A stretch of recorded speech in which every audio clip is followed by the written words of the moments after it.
Hi, welcome back guys. This is your friend, the Luffy Fanfics, back with amazing fanfiction. This is the series of What If Godlike Luffy Was Chosen Vessel for Gods. Now before starting, please give this video a like and subscribe to the channel if you want more videos like this. Now let's get into the fanfic. Fuchsia Village, a place which was assumed as the birthplace of Pirate King, Monkey D. Luffy. It was unusually high with visitors and news reporters. Why, you ask? It's the execution of the very person I mentioned before. It's the execution of Straw Hat Monkey D. Luffy. The crowd surrounded the platform, which was under the control of world government, with two executioners standing beside a kneeled man. He wore a red vest and blue pants. He also wore a black coat symbolizing him as a pirate. He was 30, life was going on smooth. His friends achieved all their dreams, leading a happy life in their ship. He was the strongest in the world. No one could compare to his power. Now there arises a question of how he got caught. Yes, how might the so-called strongest man in the world get caught? Bet. He lost a bet. What is the bet, you ask? Let me tell a story. Luffy-san, this match like keep a bet. Sure, what bet?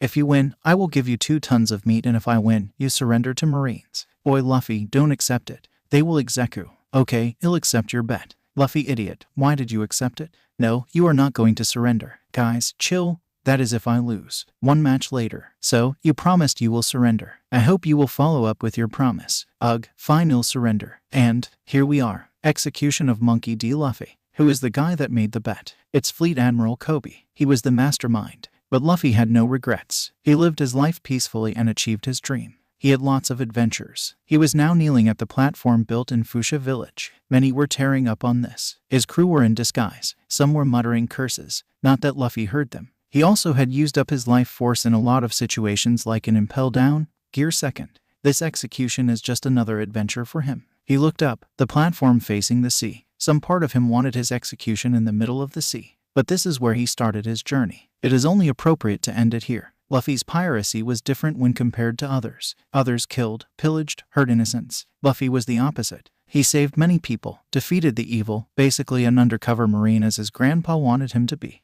A silent breeze washed over his face. Kobe was below, along with the crowd. He apparently felt bad executing Luffy. He was the reason why Kobe was in the Marines in the first place. He silently thanked him for that. Kobe knew no one would try to interfere the execution. Luffy had ordered his crew about that. The crew weren't someone who would go against the captain's orders. But still Kobe had to stay down for any potential threat. Zoro was looking at the crowd.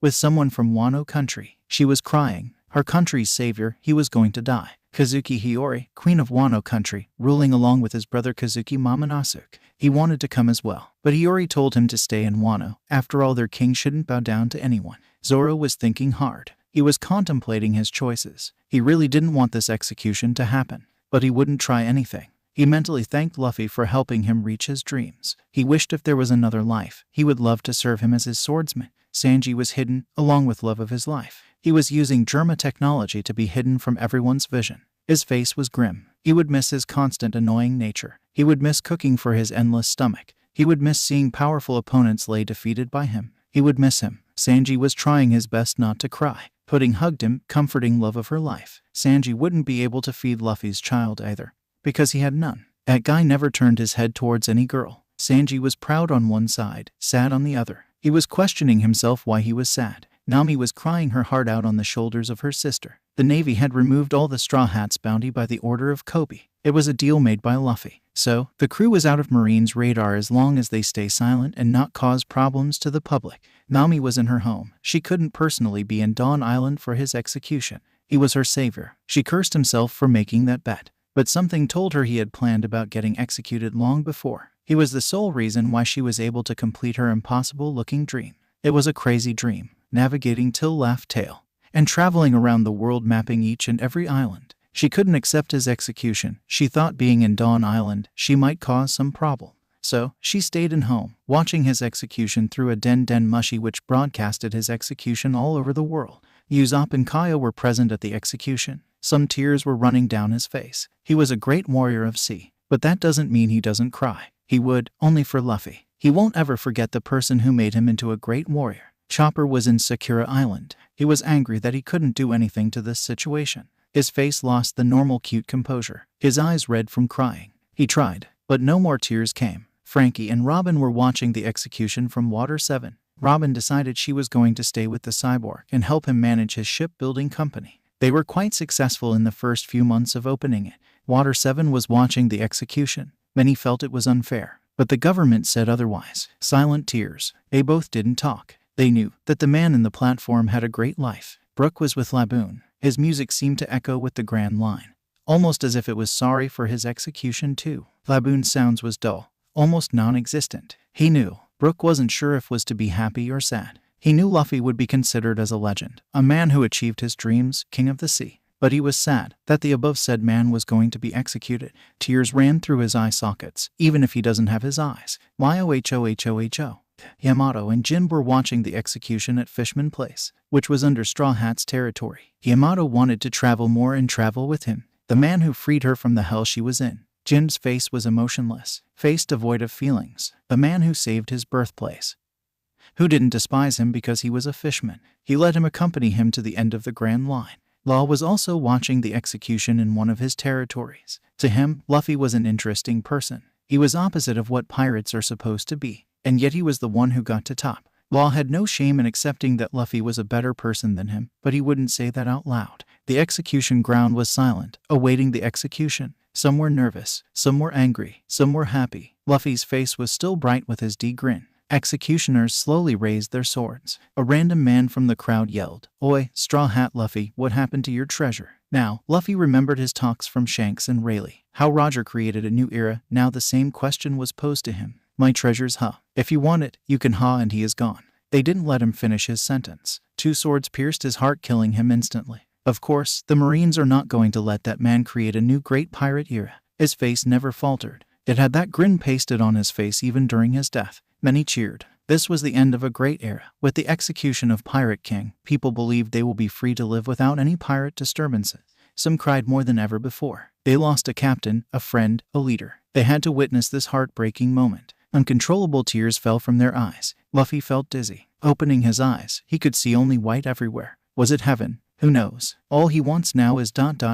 You guessed it, food. He walked around the white space. He didn't know if he actually walked somewhere or not. After walking a whole 2 minutes, he felt tired. So, he lied down where he was. "Hello, Monkey D. Luffy," a voice called out. Luffy looked around to see the source of the voice, but he couldn't see anything. "Who are you?" Luffy yelled, talking a battle stance. He might have died already. Doesn't mean he was to die again. It wasn't a part of the deal. "Don't worry. I am not going to hurt you. As for who I am, let's call me God." "God? You are a god. Why can't I see you?" Luffy asked. "I don't have a physical form. I am just a source." "Source? What is a source?" Luffy saw a bright light coming towards him. It was something that looked like a glowing ball which was surrounded by purple diamond-shaped things. He felt the voice coming from it. "I am the source of your power, or more clearly, the source that was by your ancestors who ruled the world once. After 800 years, I found the perfect man who will be able to rule the world once again." The voice boomed. Luffy was a bit confused, but surprisingly he managed to understand most of it.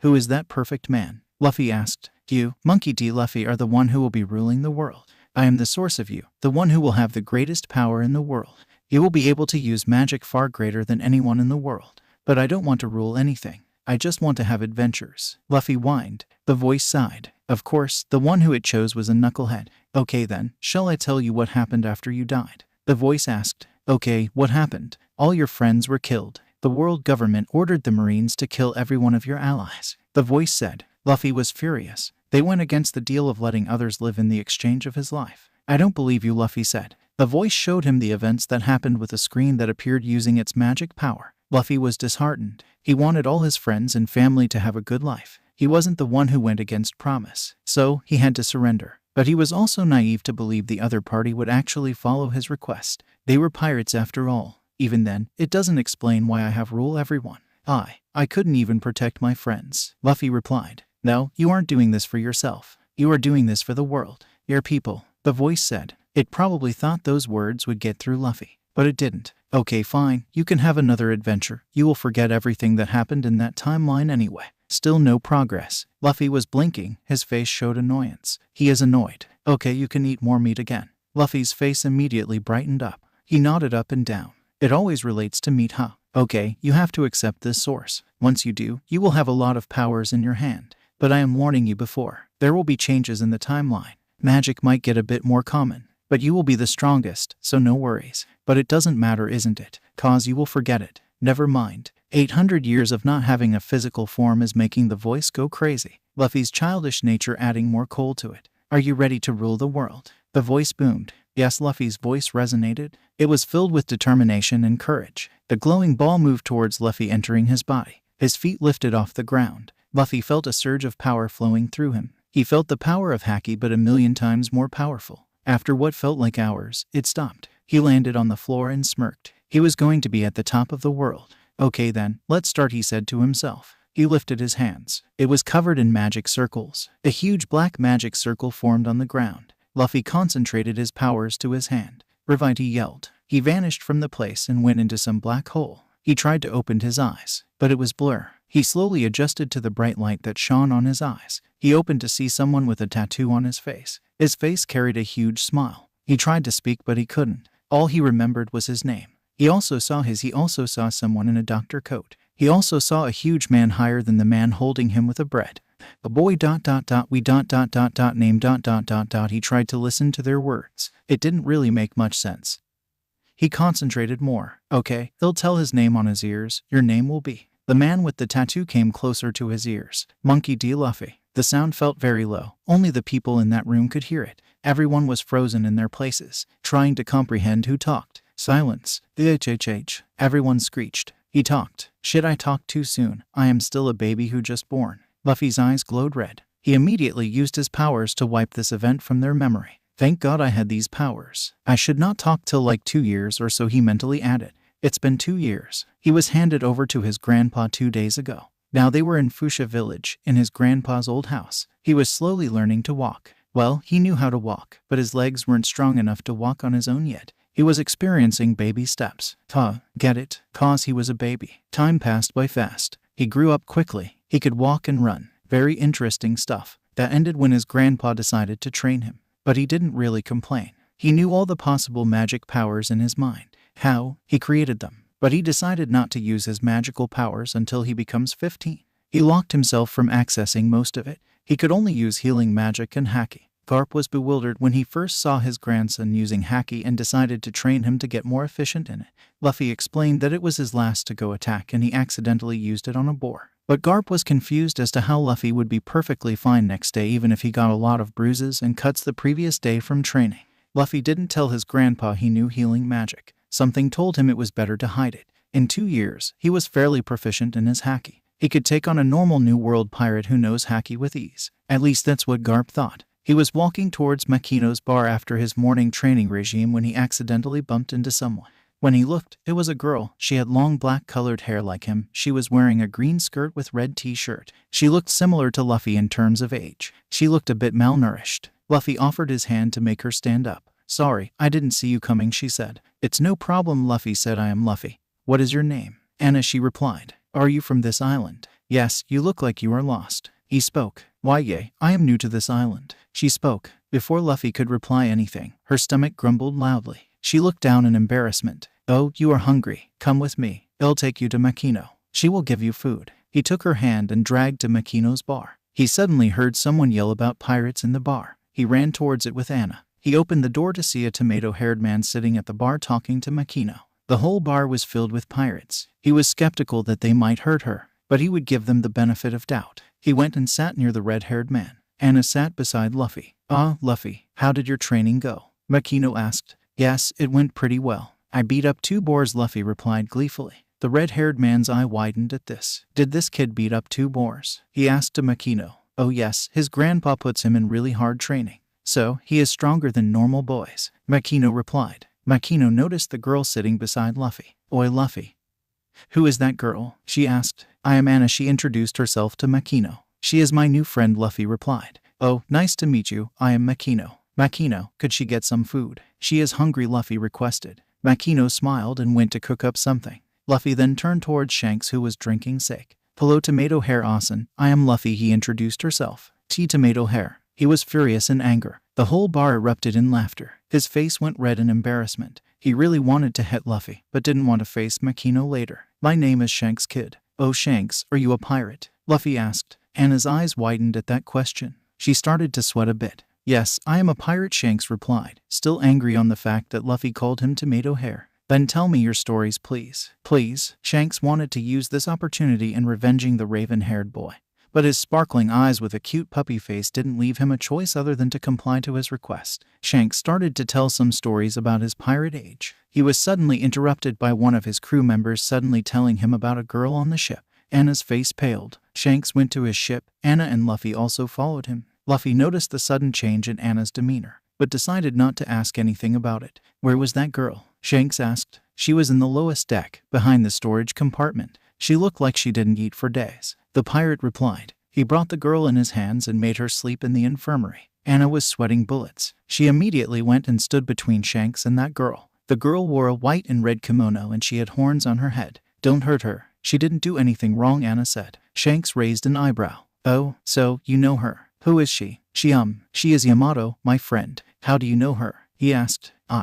We sailed on your ship together, Anna replied nervously. She didn't want her friend to get killed. Shanks' eye widened. What? How were you in my ship without us noticing? We hid inside the barrels. We escaped from Wano when you guys landed there. An old man helped us to get inside your ship while you were replenishing your stocks, she said. Everyone saw her in shock. They did not expect to have 2 runaways on their ship without their knowledge. Then how did you eat? It took us 2 months to reach from Wano to here, Ben, first mate of red hair pirates asked. We only ate while you guys weren't at ship.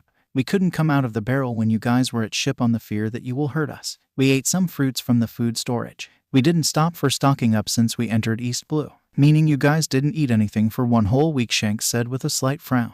Yamato slowly opened her eyes when she heard people talking all around her. She saw Anna standing in front of her. There was a red-haired man whose aura felt as intimidating as her father. Oh, you are awake, a boy of barely Anna's age said. Everyone's eyes turned towards Yamato. She started sweating. Were these guys going to kill her? Good then, let's go back to Makino's bar and get something for you both to eat, Shanks said. Both the girls' eyes widened at this. They visibly relaxed. Meat. Let's go. Luffy was the one who said this. Others' sweat dropped at his antics. Back at Makino's bar, both the girls and Luffy were served food. Shanks drank sake and were watching them in curiosity. Both the girls' eyes had a glint of sadness. But on the other hand, the boy felt like a bundle of energy. He had a bright smile on his face all the time. But he felt something off about him as well, but decided not to question it.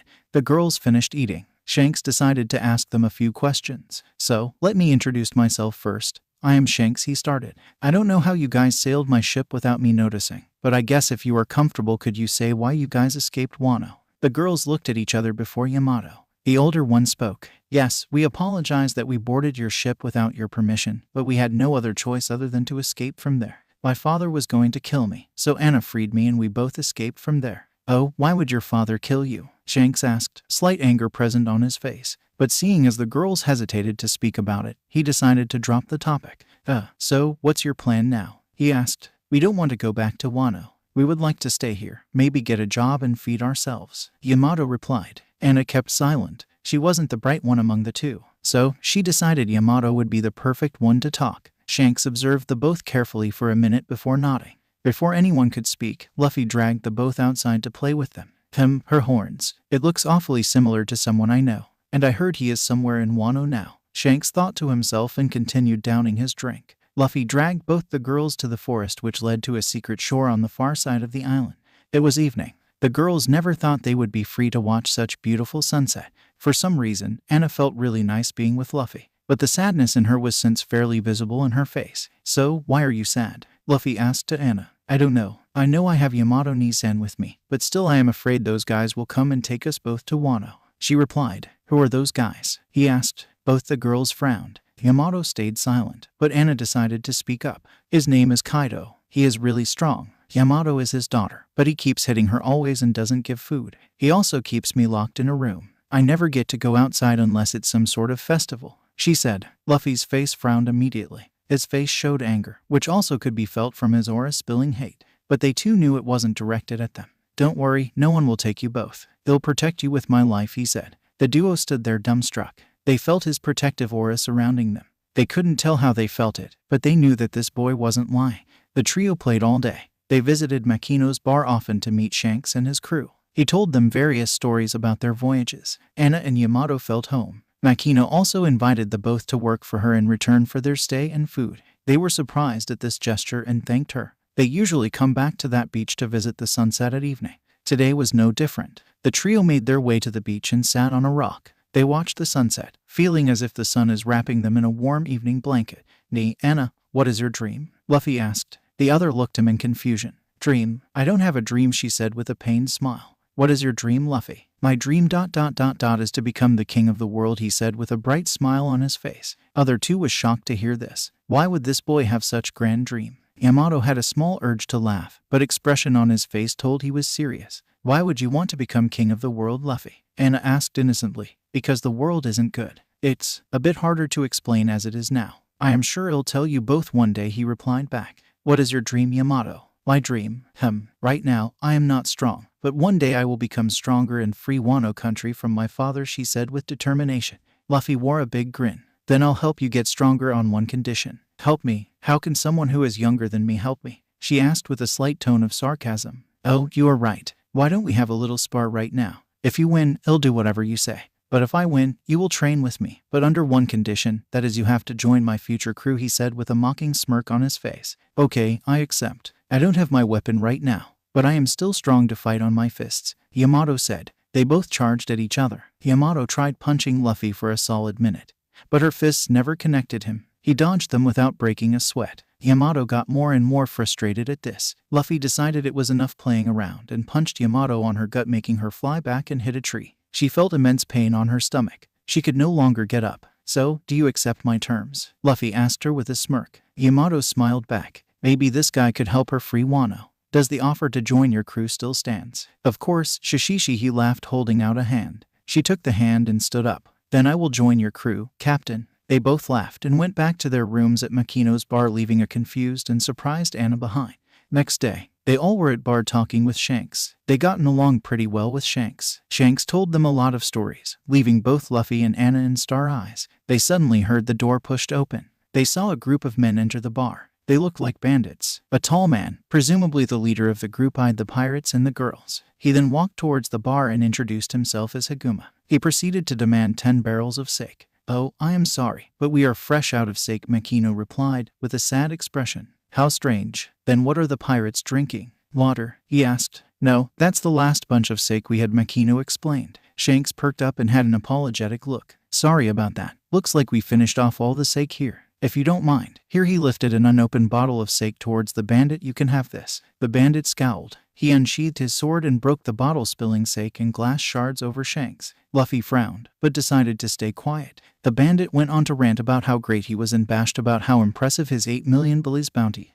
Shanks ignored him and requested Makino for some cleaning assistance. The bandit laughed at the pirate's cowardice, or so he thought it was cowardice. He prepared the sword for another slash, but Luffy immediately sensed that the attack would hit both Makino and Anna. The bandit swung the sword only to hear a sound of hitting a metal with his sword. He looked to see a boy holding the swords in his black-colored hands. The whole bar looked at this wide-eyed. Even Shanks were a bit surprised at this. What you doing, you insolent brat? Higuma growled. This could have hit Makino and Anna. Are you an idiot or something? He spoke, his face furrowed in anger. So what? I am a bandit. I am free to do whatever I want. In fact, I'll take those 3 women and sell them to local slave traders. They look so good, they could yield some. Before he could finish his sentence, his face was punched by a fist so fast that he couldn't comprehend what hit him. He was knocked out cold by Luffy's punch. His body was emanating a dangerous aura. I don't care what you say about me, but if you dare try to hurt my friends or people close to me, I'll make sure you will suffer the consequences personally, he growled. The bandit started sweating severely. They took the unconscious leader and ran as fast as possible. The pirate's jaw dropped at this scene, including Shanks, but he recovered early from the shock and stood up. How can you use haki at such early stage? He asked. My grandpa trained me in that, Luffy answered, still with a frown present on his face. To think this small boy has such proficiency over haki, Shanks mused. When he got down from the bar table he was standing on, Anna wrapped arms around him, sobbing. Luffy looked her and returned the hug. Yamato smiled warmly. She felt safe with him. They broke the hug and Anna sat on the stool, sniffling. Don't cry for such silly things. Cry baby, Luffy laughed. Everyone couldn't ignore the contagious smile on his face. Except Anna. She got angry and yelled at Luffy that she wasn't a crybaby. Everyone laughed hard at the duo's antics. Shanks, when will you go back to Grand Line? Luffy asked. Not sure. We will spend couple of months traveling around East Blue, then we'll return to Grand Line. He answered. Could you take me with you? I know you won't take me with you to the Grand Line, but you can take me around East Blue. You saw I can defend myself. Also, I know how to swim," Luffy asked, with a cute puppy expression in his face. Shanks contemplated about this. He wanted to deny the request, but he couldn't ignore the cute expression on Luffy's face. He sighed. "All right, fine. I'll take you around East Blue, but that's it. You shouldn't ask me to take you to Grand Line. Also, you got to work when you are in ship." Luffy's face lit up in excitement while the girl's face frowned. They wanted to play with Luffy, but they couldn't go with him in the fear that they could be taken back to Wano. Luffy noticed their sad faces. "Don't worry, guys. I'll be back in a few months," he said with a toothy grin. The duo also smiled. Anna looked at the treasure chest on the table. She opened it to see a fruit. Her stomach growled a bit and she took the fruit to take a bite. But before she could bite, a hand stopped her from eating. She looked at Luffy holding her hand, stopping her from eating. "Shanks, that is a devil fruit, right?" he asked. "Oh yes, it is a devil fruit. We are not sure what type of fruit it is, but if you eat it, you will lose your ability to swim in return of some powers," Shanks explained. Anna immediately put the fruit back in box. "All right, Luffy, go take your stuff and meet me at the ship. We will be leaving this evening," Shanks ordered to both Luffy and his crew. They nodded and went to work restocking the ship. At evening, Makino, Yamato, and Anna were at port, saying their goodbyes to Luffy and Shanks. They were sad that they couldn't be with Luffy. Anna had a few tears rolling down her cheek. "Oi, Anna, don't be a crybaby. I'll return in few months," Luffy shouted. Anna got tick mark due to anger on her forehead. "I am not a crybaby. I won't cry at all when you return back here again," she yelled back. "We will see about that," Luffy laughed. They then set sail towards the next island. "What's the next island we are going to, Shanks?" Luffy questioned. "We are going to visit a friend of mine. I need to get some swords, including mine, polished. We are going to Shimatsuki village," Shanks answered. Luffy nodded and watched the seas, enjoying the breeze on his face. "Shimatsuki village. Okay, Luffy, you can stay in ship or go around the village. But do not cause any trouble," Shanks said. "Okay, I won't cause any trouble," he answered and jumped down from the ship. He ran in a random direction towards the village. He wandered around the village, eventually finding a dojo where he saw people training swords. He continued wandering the dojo until he met a green-haired boy practicing with 3 wooden swords, 2 on his hands and 1 on his mouth. He looked amused by that boy and went towards him. The boy noticed Luffy coming towards him and took an offensive stance. "Who are you? I haven't seen you around the dojo before," the boy yelled. "Calm down, I came with red hair pirates. They had to meet someone on this village, so I am just wandering around the village." "Oh, I am Luffy, by the way. What is your name?" The boy observed Luffy carefully for a minute. "I am Roronoa Zoro." "Nice to meet you, Zoro," Luffy said with a smile. "Whatever, now go away, I want to train." Zoro said. "Why you want to train?" "That too with 3 swords? To become strong." "I want to become the strongest swordsman in the world," Zoro replied. "Oh, that's awesome. But I am not sure if you can defeat me though," Luffy said mockingly. "You look so weak. I bet you never even held a sword in your hands before," Zoro smirked.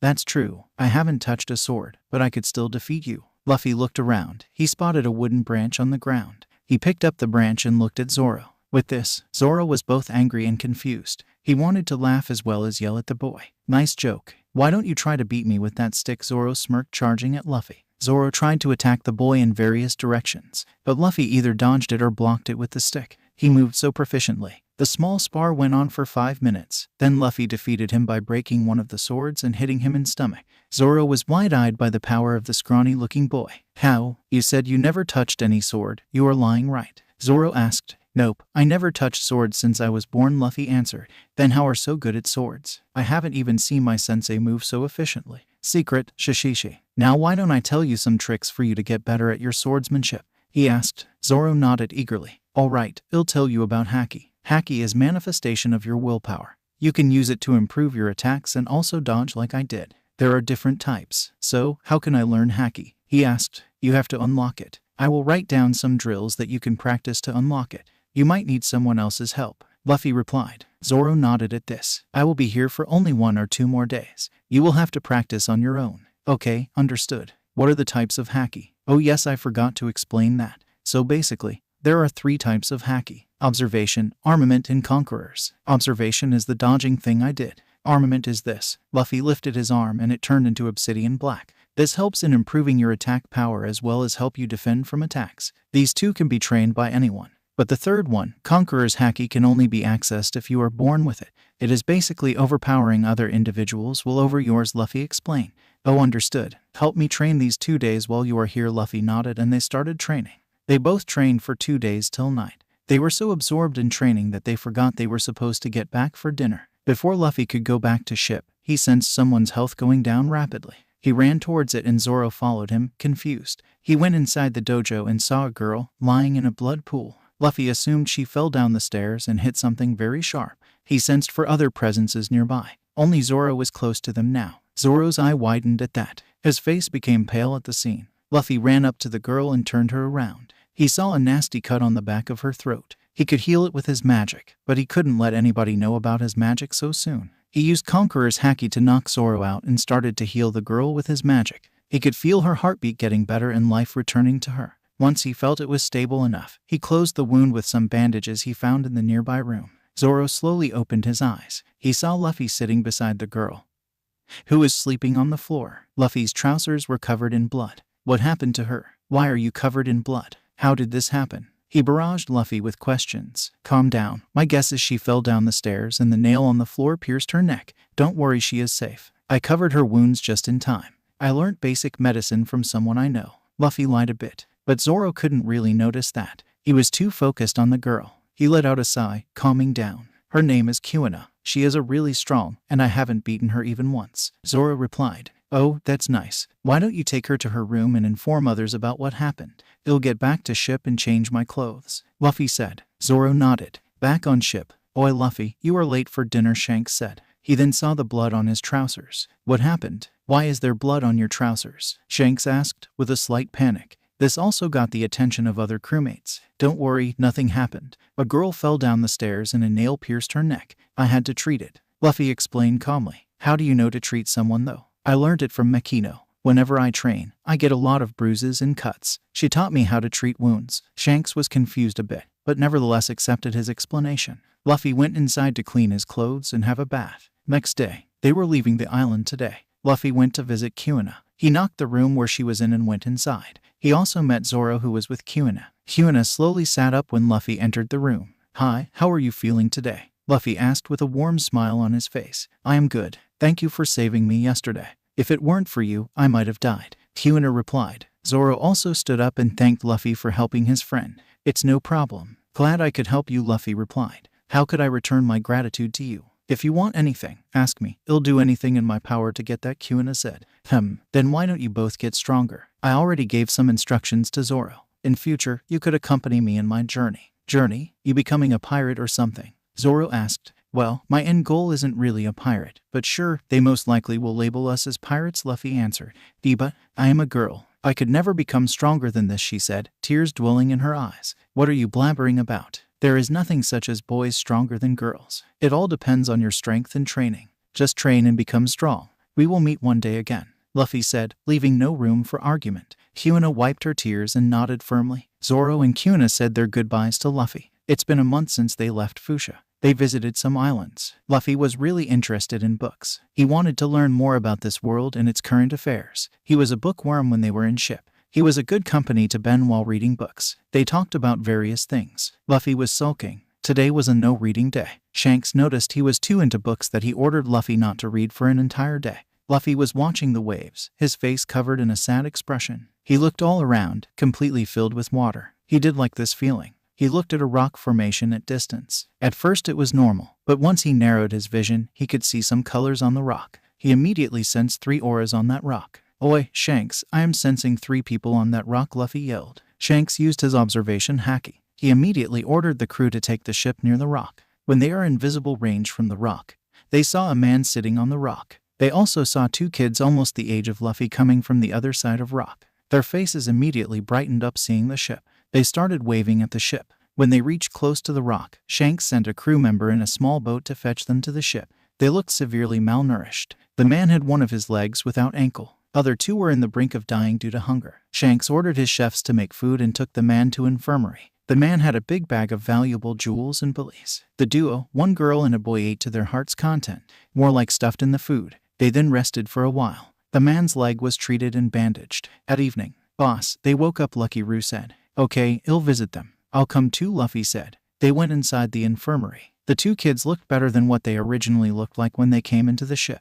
Thank you for saving us from that place, the duo thanked politely. Shanks smiled. If you want to thank anyone, you have to thank Luffy. He was the one who sensed you guys from far away. "Oh, thank you Luffy for saving us." They spoke. Luffy smiled warmly at them. Then he immediately dragged them both outside. Shanks laughed at them. "Thank you for saving us. We are indebted to you guys," the man said. "It's fine. Glad we could help. Can we know who you are?" Shanks said. He couldn't help but feel he has seen that man's face before. The man noticed the look on Shanks's face. "I am Zeph. You might have seen my name in bounty posters as Red Leg Zeph." Shanks' eye widened in recognition. "Oh, you are Red Leg Zeph, known for your cooking and your fighting style. How did you get to that rock?" "It's a long story, but I had to save those two idiots. They were swept into the water when a storm came." He spoke. "Oh, okay, I understand. Where is your crew?" Shanks asked. The man stayed silent. Shanks understood what that meant. "What is your plan now?" "I am thinking about opening a restaurant in this sea with all the jewels and bullies I have," Zeph replied. Shanks nodded. "That is a great idea." Outside. "I am Luffy. What are your names?" he asked. The two looked at each other. The girl then answered. "My name is Ryuju and this is my brother Sanji." "Oh, nice to meet you." "Nice to meet you too," Sanji replied. You saved us. How can I return the favor?" Ryuju asked. "Oh, no worries. I didn't do this to get something in return," he answered. "But we feel we have to do something for you," Ryuju replied. Why don't you join my journey in the future?" Luffy asked. "Journey? What type of journey?" Sanji asked. Let's say pirates. But not necessarily pirates." They both looked at him confused. "Don't worry. You will understand in the future. What do you say?" "Aye. As much as we love to, we also have to repay our favors to that old man. He saved us from drowning into the ocean." Ryuju spoke up. But before Luffy could answer, Shanks and the old man came out of the infirmary. "Don't even think you owe debt to me. I did what I wanted to do," Zeph's voice boomed. "But you saved us from drowning. Like I said, I just did what I felt like. You can go with that boy if you want and follow your dreams," Zeph said. Ryuju thought for a bit. "What are you going to do now?" "Old man," she asked. "I am planning on opening a restaurant in the sea. Could you maybe teach us how to cook and help you in the restaurant? It would be a way to repay the favor we owe you as well as it will be helpful when we set sail." Zeph thought for a bit. Very well. But it won't be easy for you brats. Don't think I'll go easy on you. If you slack off during work, I'll personally kick you out of the restaurant." They both brightened up. "Yes sir," they said in unison. They both talked with Luffy all day. It would take a week to reach next island. "What are you guys' dream?" Luffy asked. They both contemplated about saying their dreams. "Have you heard about All Blue?" Sanji asked, his face glowing brightly. "No, can you say about it?" Luffy asked in genuine curiosity. Ryuju smiled warmly at her brother's excitement. "It is a miracle sea where fishes from all the seas come together. It is the dream of every chef to find it," he replied. Luffy's mouth drooled at the thought of food. "What is your dream, Ryuju?" "My dream is to be free and help my brothers achieve his dream," Ryuju replied. Luffy grinned at her. They both talked and played the whole day. Luffy also explained them about Haki and how to get stronger with them. Both Ryuju and Sanji observed clearly. Luffy trained them on observation and gave them instructions on armament Haki. A week later they arrived an island. The duo and the old man were dropped there. They thanked them again for saving and then they set off. Shanks has been observing Luffy. Something about him felt off, like he wasn't normal. Luffy noticed it clearly, but didn't say anything. He kept himself immersed in the books. Shanks decided to ask about it. "You hide more than you say out loud." "Right, you can say that. But it's not something I can say now. It has to remain secret for now," Luffy replied. "I understand. What would be your goal then?" "My goal? To get to the top," Luffy replied. A huge grin on his face. Shanks could help but smile at that. Luffy had been sensing the thing that he wanted to get more clearly. It was the main reason why he wanted to come with Shanks. They reached an island to get supplies. Shanks and others went to buy them. Luffy got down the boat and started to walk towards the direction where he felt the thing he has been looking for. He eventually came to the shore and saw a small island at distance. He jumped into the water and swam towards the island. When he reached the island, he walked towards a rock that was in the middle of the island. He smirked. He coated his hands in armament and punched the rock hard. It broke and revealed the thing that was inside the stone. Luffy took it and put it in his dimensional storage. Shanks was waiting on the boat. They had finished stocking up and were waiting for Luffy to come. They saw Luffy walking towards the ship. "Where did you go?" Shanks raised an eyebrow. "Oh, I am sorry. I was walking around the island, just wandering," he answered, scratching the back of his neck sheepishly. It had been 7 months since they set off from Fuchsia. They decided to set sail towards Fuchsia to return Luffy and then return to Grand Line. In the 7 months, the crew grew fond of Luffy. Ben was really close to Luffy, talking about various stuff from books. Lucky Roo and Luffy competed in eating, sometimes Luffy winning the competition. They returned to Fuchsia. They expected to see people at the docks, but no one was present. Luffy sensed people on the other part of the village. He also felt 2 familiar auras, a bit diminished. Luffy immediately ran towards the gathering, followed by the pirates. When they reached there, they could see Anna and Yamato tied up to their backs. Their dresses were torn up, bruises on their faces and legs, blood flowing from their mouths. Yamato looked unconscious. The bandit Higuma was laughing at them.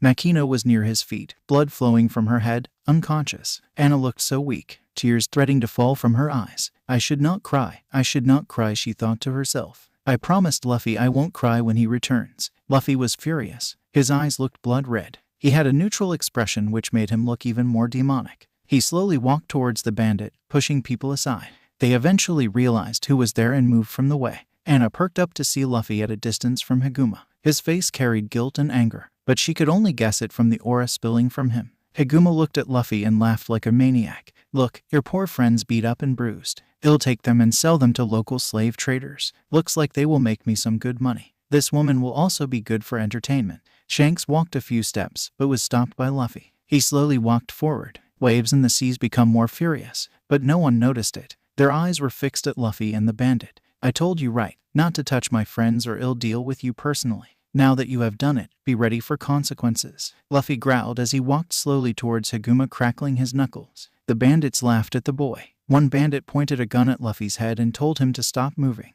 He just looked at the pirate with dark eyes. Are you ready to put your life on line? He asked. The bandit looked at him confused. Now that you pointed your guns at me, are you ready to risk your life? Because those are not for plays, Luffy said. They all heard a gunshot and a bandit falling to the ground. Lucky Roo shot the bandit right on the head, killing him instantly. Higuma looked at them shocked. He yelled at them that they were cheating. What do they look like? They are not saints. I am not a saint. You hurt my friend. Now get ready for consequences. Luffy replied. Higuma picked up the girl and started to run towards a boat. Ben stepped forward to stop him, but was stopped by Shanks. It is his fight, he said. The other bandits rushed at Luffy trying to hit him, but they couldn't hit him even once. They all were defeated by Luffy in 15 seconds. He sensed Anna at the shore and ran towards her. The bandit set off in a small boat with Anna as hostage. Haha, he could never catch me in the sea. I don't want you anymore. You can die. He threw Anna at the sea. Since Anna didn't know to swim, she felt like she was drowning. She was trying her best to stay above water. Then a big creature, a sea king, came out the water behind Higuma's boat.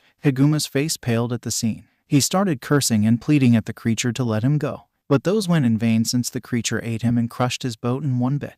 Luffy knew Anna would be its next target. He reached Anna and hugged her sideways, helping her to stay above water. The creature charged towards the duo to eat them, but it immediately felt a force stopping it from moving any further. Luffy looked at the creature at its eyes. Luffy's eyes turned pearl blue. Go away, he said. The sea creature started sweating profusely. It immediately dived back and swam as fast as it can. Anna clutched Luffy's shirts tightly and cried loudly. Now why are you crying? Are you still a crybaby? He asked with a smile on his face. I am sorry. I couldn't have hurt you. I could have killed you, she wept. Luffy patted her head warmly. Don't worry. Nothing happened to me, right? Also, your life is more important and I'll always put my life on the line to save you any day. He smiled at her. She felt a warm tinge at her heart. She hugged him tightly. Luffy slowly swam back to shore. That's one heck of a show you put on there, anchor ... and o ... Luffy. Shanks laughed. Luffy also laughed with him. Luffy carried Anna, Shanks carried Makino, and Ben carried Yamato to their ship. They treated their wounds and bandaged them up. What happened? Luffy asked. Anna explained how the bandits entered the bar and started talking bad about Luffy and Shanks. Noticed Anna and Yamato working there and started ill about them, how they started touching Makino inappropriately. She said she got angry and hit the bandit in the face, which resulted in them getting angry and hitting them until Makino and Yamato passed out. They were going to kill the girls. Luffy was disgusted by the actions of that bandit. He felt like he should have killed him. He swore to protect these two, never letting them getting hurt like this again. Was that Conqueror's haki you used back there? Shanks asked. Luffy nodded in affirmation. Yes, Grandpa taught me how to use it a bit, but deep inside he knew he was lying. What he used there was not Conqueror's haki. He directly commanded the fish to stop charging at them, but he couldn't tell about it to anyone. You never cease to amaze me. What's next? Do you have a devil fruit too? Nah, I won't eat a devil fruit. I like to swim. Thank you, he replied. Shanks laughed at his answers. So, you are finally returning back to Grand Line, huh? Luffy asked. Yes, it's time to return. I guess we will meet you at the top, Shanks grinned. Luffy grinned back. I will miss you, Anna spoke. What is your dream, little angel? Shanks asked, the girl blushing slightly at the compliment. I am going to prove to Luffy that I am strong. I am going to become the strongest woman in the world, she grinned. Luffy laughed, as if a crybaby like you could become strongest women. I will. I have to get strong if I have to become a queen of the world, she said. The elder men and Yamato blushing slightly at the declaration while Luffy being completely oblivious to the situation, laughing. "Oh, you will become stronger than us then?" Shanks asked. "Yes, I'll prove that I am strong," she yelled. Then little Princess Shanks took his hat off him and placed it on the girl's head. "This is my precious treasure. Return it back when you become strongest women. That's our promise." Anna was crying, tears running freely on her cheek. I will," she murmured. Shanks looked at Luffy. "So, I take it as you going to become the king then?" "Yeah, but I think I also have some other dreams too." He looked at Anna with a warm smile. Shanks also smiled and handed him a treasure. Luffy looked at it with confusion. "We didn't find out about the fruit, but if you want you can search about it and eat it, or give it to someone you trust," Shanks explained. Ben then moved forward and gave him a bag. He opened them to see lots of books. His face brightened up in excitement. He thanked them both. He then waved them goodbyes. On Shanks's ship, he is going to go a long way. His aura feels a lot strong, like he is holding back almost all of his powers, Shanks said. Ben nodded in affirmation. "Whose gift do you think he will like the most?" Shanks asked. "Why, no doubt it's mine," Ben replied. "Nah, I am pretty sure it's mine," Shanks said. "Oh, you want to fight about that, huh?" Ben asked. Shanks huffed. Why did he want a transponder snail now? No idea. Maybe he wanted to talk with me about the books, Ben replied. Boring, Shanks muttered. Ben laughed. Yamato and Anna were recovering pretty well. Makino was also recovering, but still she insisted that she had to work on the bar. Luffy couldn't stop her. Luffy was a bit angry on what happened with Anna. He swore to protect them till the end, but his conscience felt it was weird. "Boy, Luffy, let's go to mountain. I need you to meet some people." Anna dragged Luffy towards the mountain. Yamato followed them, giggling at Anna's antics. Luffy tried to protest, but just rolled his eyes and decided to go with it. When they got really deep into forest, they were met with two boys who were a bit older than Luffy and Anna. "Anna, who is that guy?" the freckled boy asked, glaring at Luffy. Luffy just watched him silently. Something about that freckled guy was different, something radiating.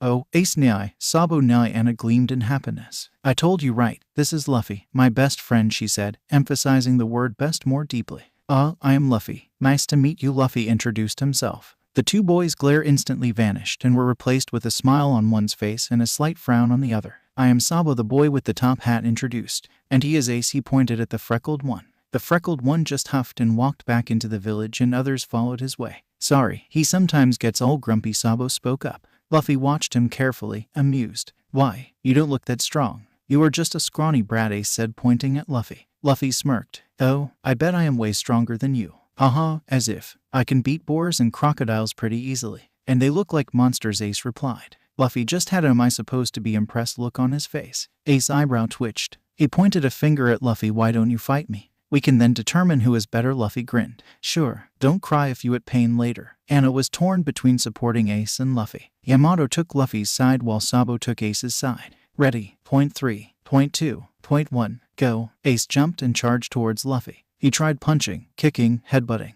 Luffy just dodged them perfectly with minimal movement. Sabo started at Luffy, jaw open. How can he dodge them so good? He wondered. Ace was getting more and more frustrated by time. "Stop moving and fight me properly," he yelled. "Oh, a hot-headed one, aren't you?" Luffy thought. Then be ready for my hits. Don't get knocked out." Luffy prepared his fists. Ace lunged at him and tried to kick him at the head.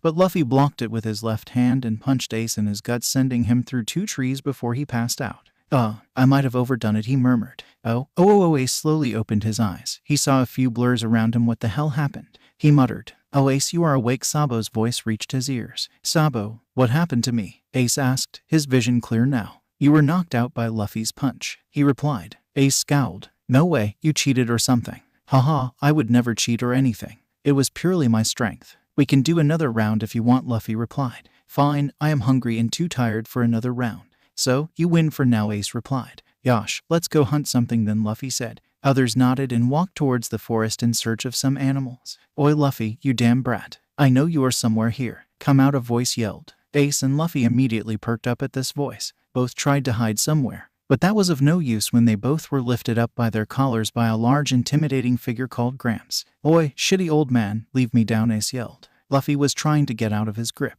"Luffy, why the hell did you go with that red-haired bastard?" Garp yelled, dropping them both to ground. "I wanted to explore East Blue," Luffy shrugged. He was true about it, for the most part. "You shouldn't go with some pirate and spend 7 months with them without informing me." Garp shouted and gave both of them some fist of loves. "Why am I getting beaten?" Ace frowned. "There is nothing wrong with exploring. Also, Shanks and others aren't bad," Luffy replied back. "I can see you met Ace already. You will be living with them from now on.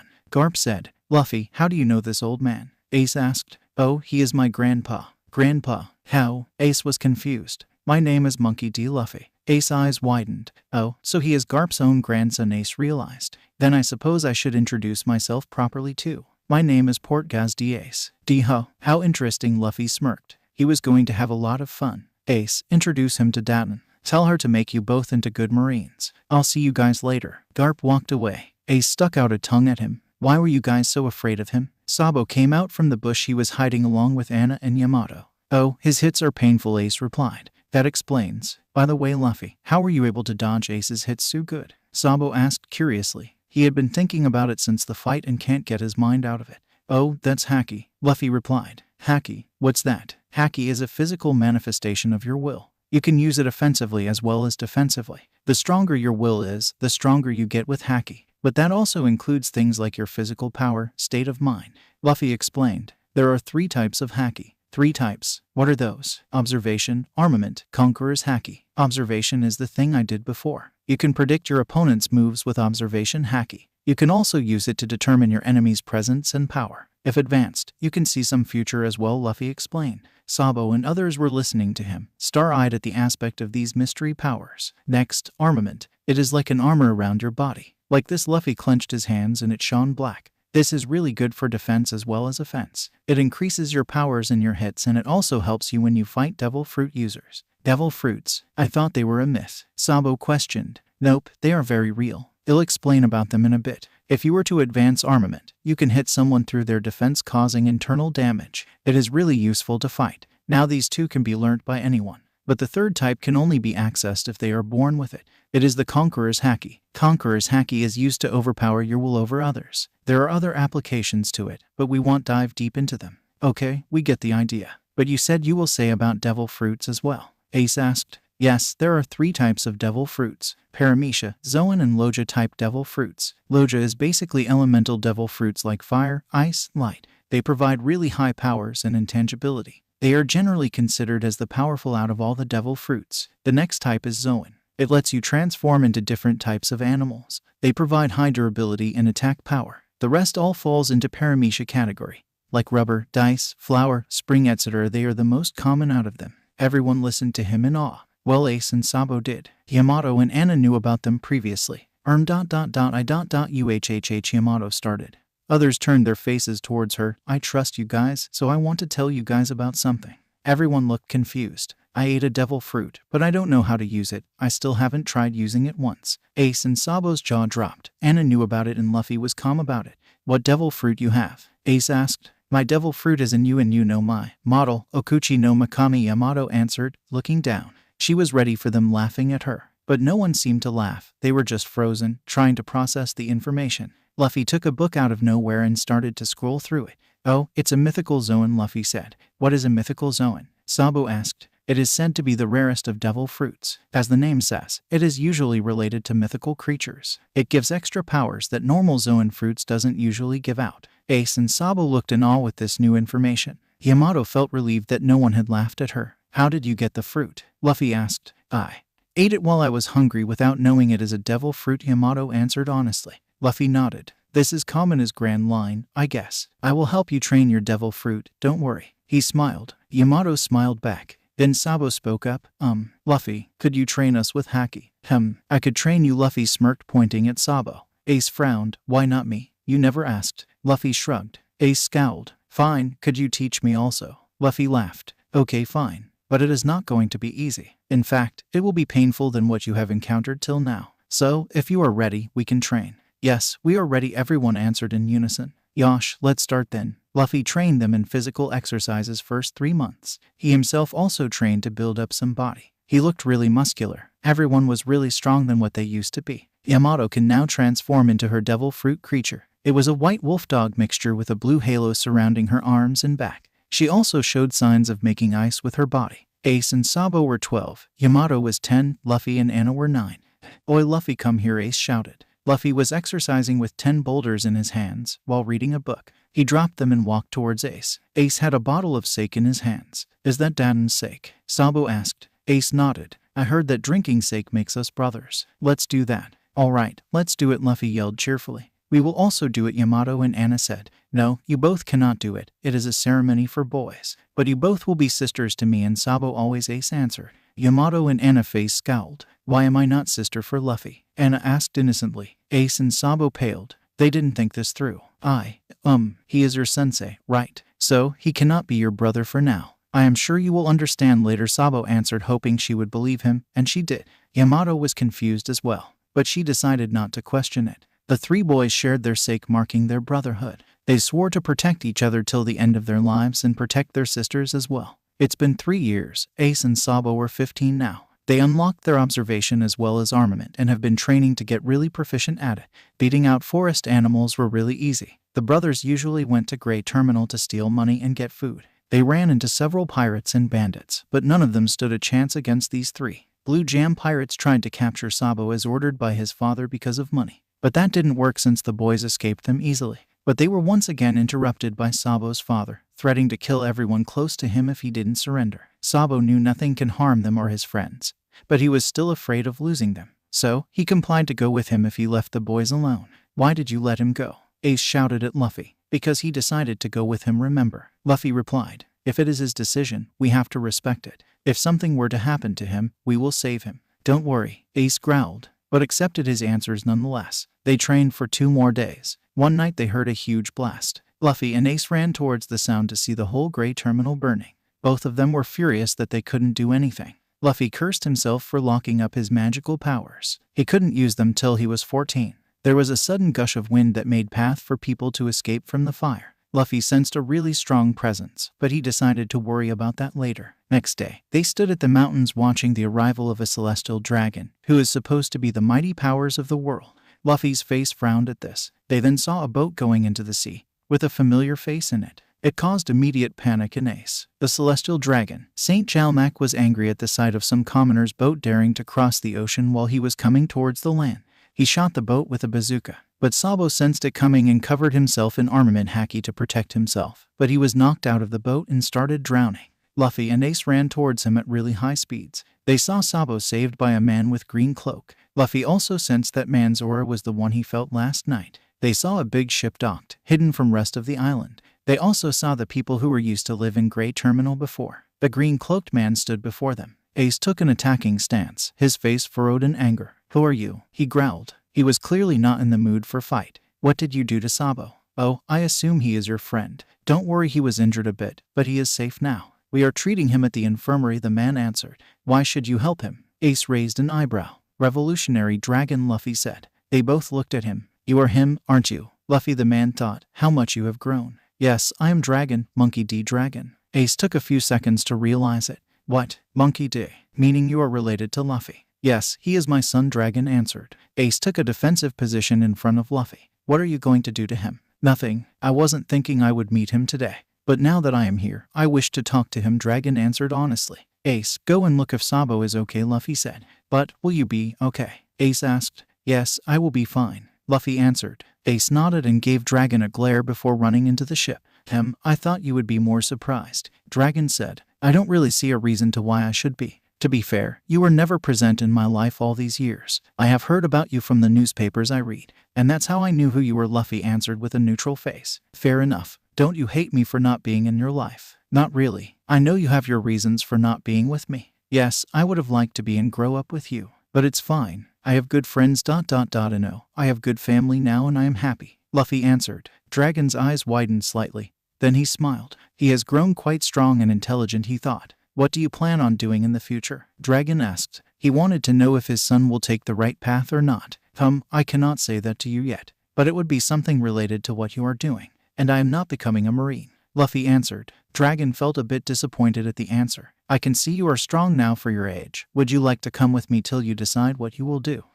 No, it's fine. I will have to train my brothers. But, will you come pick me up 3 years from now? I will be 15 at that time. I can help you with some projects in East Blue and also learn how Revolutionary Army works. Luffy asked. I think I can do that. But why 15? Are there any specific reasons for that? My brothers will set sail at 17. They are 15 now, meaning I have to train them for 2 more years and then I'll join you for a year. Okay, I understand, Dragon replied. Ace and Sabo came to the docks. Sabo's eyes immediately recognized the figure. "You are Revolutionary Dragon. I also met you yesterday," he gaped in shock. "Yes, I am. Hope you are doing well now," he replied. "Yes, thank you for saving me." Sabo bowed his head. "Sorry, I was being a bit harsh before," Ace said. "It's fine. I am glad Luffy has such protective brothers." Dragon replied. "Why Luffy?" Sabo asked. "He is Luffy's father," Ace shrugged. "HHH," Sabo yelled. "You are Luffy's father." He froze in shock. He took some minutes to recover from shock. "All right then, I suppose we have to set sail now. I will be looking forward to our meet in 3 years." Dragon said to Luffy. "Can I have your Den Mushy number?" Luffy asked. "Yes, sure." Dragon handed him a paper with his number on it.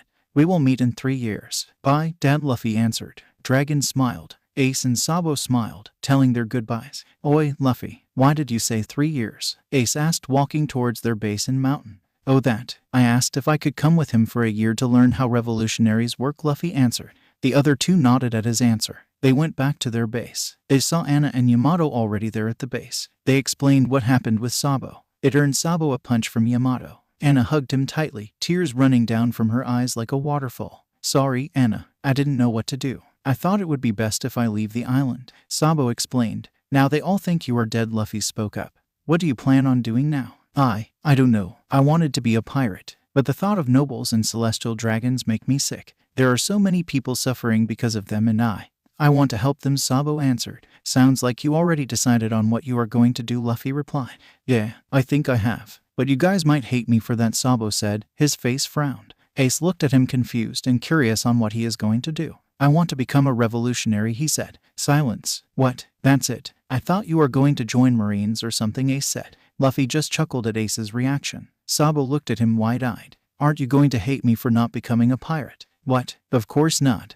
You are my brother. As long as you are free and happy, it doesn't matter what you become," Ace replied with a smile on his face. Sabo was surprised. He looked at Luffy. "I am very fine with your decision. In fact, I don't think I mentioned anything about becoming a pirate myself. But if I set sail on the sea, they will make me as a pirate themselves. So as Ace said, as long as you are happy." Luffy smiled. Sabo hugged them both. He had the best brothers in the world. No doubt. Yamato and Anna also joined the hug. Best sisters in the world too. "Oh yeah, Luffy, you never mentioned about your dream," Sabo asked. "My dream? I want to become the king of the world," Luffy grinned. If it was some other timeline, they would have laughed at him, but they knew how strong Luffy was. They had only one question: why? "But why do you want to become king of the world?" "Oh, yes, I never talked about it, but I guess I can tell about that to you for," Luffy said. They all looked at him curiously. "It is my destiny. Or, more like the throne has been free for very long. I am going to take my rightful place as the king." "What do you mean by rightful place?" "It means I have already ruled the world before. I am a reincarnation of the god who created the world. It took me 800 years to reincarnate. It changed a lot in this world. As you mentioned, Sabo, celestial dragons who consider themselves as god of the world, pirates harming the citizen.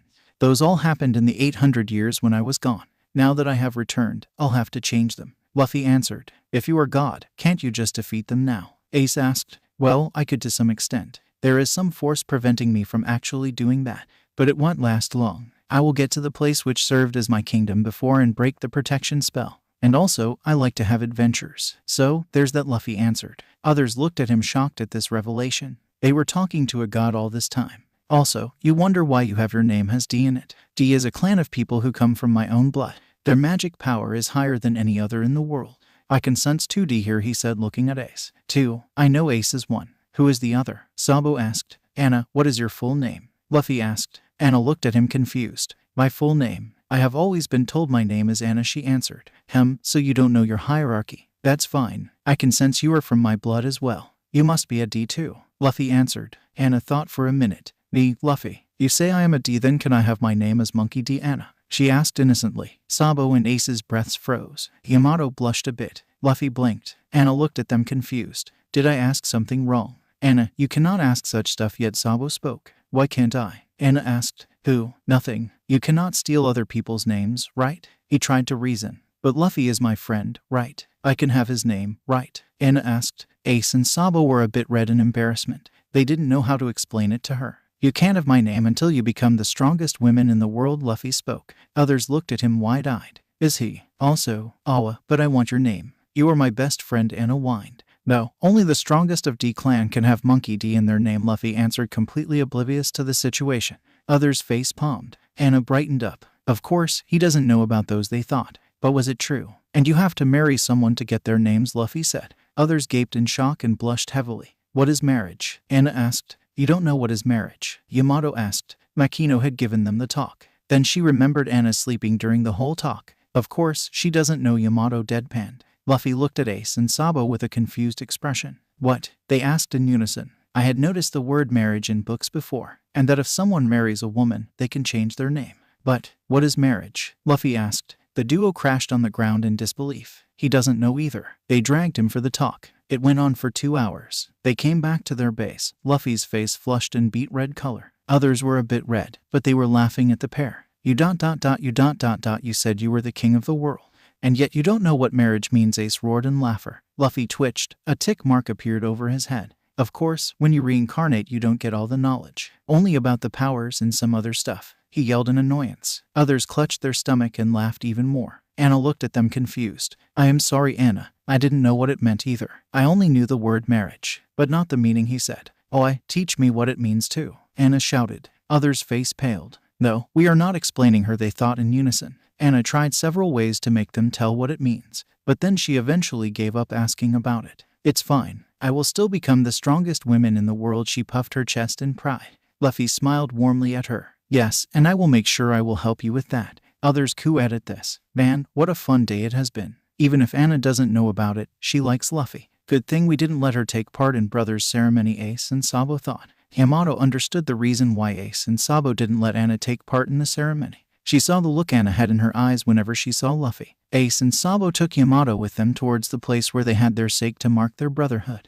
They did the same with Yamato. Now you are our sister. Well, you were before too. But still, this makes it better. Ace said. But why didn't you let me take part in the ceremony before? Yamato asked. Well, if we did it with you and not with Anna, it would make her angry. And we can't let her make brotherhood with Luffy. Now she is busy talking with Luffy, so we figured this would be the best time to do it. Sabo explained. Okay, I understand, but you both should do it with her too. If she learns we did this, it would hurt her feelings. Yamato explained. They both thought for a minute.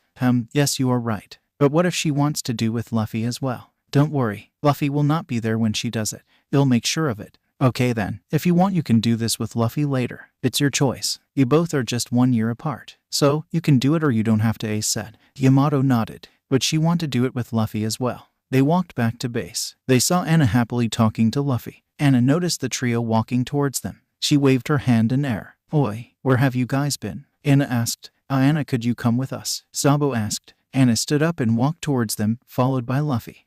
Luffy, I want you to train with me for my devil fruit powers. Can we do it now? Yamato asked, internally sweating. Okay, once you guys finish what you wanted to do, meet me. I am going to teach something new, Luffy said. Others looked him with confused expression. Does he know what we were doing? They took Anna and shared sake with her. She looked really happy. She hugged both her brothers for 5 minutes. They looked at her warmly. They were lucky to have such happy-to-go sister, and anyone who tries to hurt her will pay with their lives, they vowed to themselves. They went to their usual training ground, which is a huge place with no trees. They saw Luffy and Yamato training with their devil fruits there. Yamato has advanced pretty well with her devil fruit. All the 4 also had Conqueror's Haki, which was a slight surprise for Luffy. He trained them to control it. Ace and Anna's were the strongest in the bunch. Oi, Luffy, why did you call us? Ace asked. Luffy stopped their training and walked towards them. They all stood in front of Luffy. I called you to teach about magic, Luffy said. Magic. Okay, so what is that? Sabo asked, confused. There are different types of magic. It's something you won't be seeing too much in this world, at least not till New World. Luffy said. New World, second half of the Grand Line. Yamato and Anna nodded at that. I cannot access my magical powers till I read 14.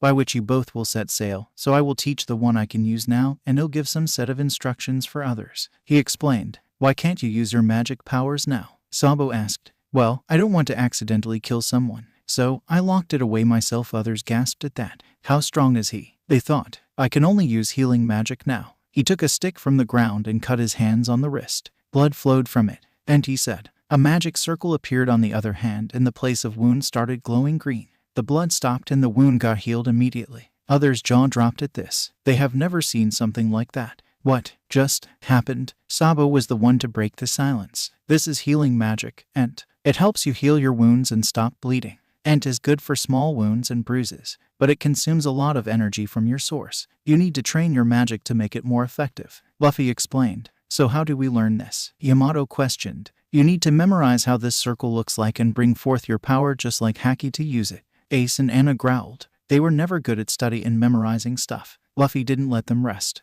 They immediately started training it. It's been 2 years. Ace and Sabo were pretty strong at Haki. Sabo had a natural affinity to armament while Ace was good at observation. They both were 17 now. Luffy and others were at dock to send both of them off. Luffy had called his father to request him to allow Sabo join Revolutionary Army. Bye, Ace. Don't get too hot-headed, Luffy said, smiling. You don't have to advise me, idiot. I know about it, Ace yelled. Yes, now let's set sail. Bye, Luffy, Anna, Yamato. Take care, Sabo said. They both would travel together till Log Town, and then Sabo will be picked up by revolutionaries. Bye, Ace. Bye, Sabo, Anna shouted. Yamato also waved her goodbyes. They both set sail. They watched them till they were not in their sights. Yosh, let's get back to training, Luffy said. The other two whined. It's been a month since they set sail. Ace had already gotten a bounty poster with 40 million as his starting bounty. He had an epithet Fire Fist Ace, which Luffy deduced he had eaten a devil fruit. Anna and Yamato were clashing with each other, improving their speed and observation Haki. They suddenly sensed something really strong, so strong that they couldn't control their senses. They turned around to see Luffy's body glowing yellow and he was floating in air. They both panicked,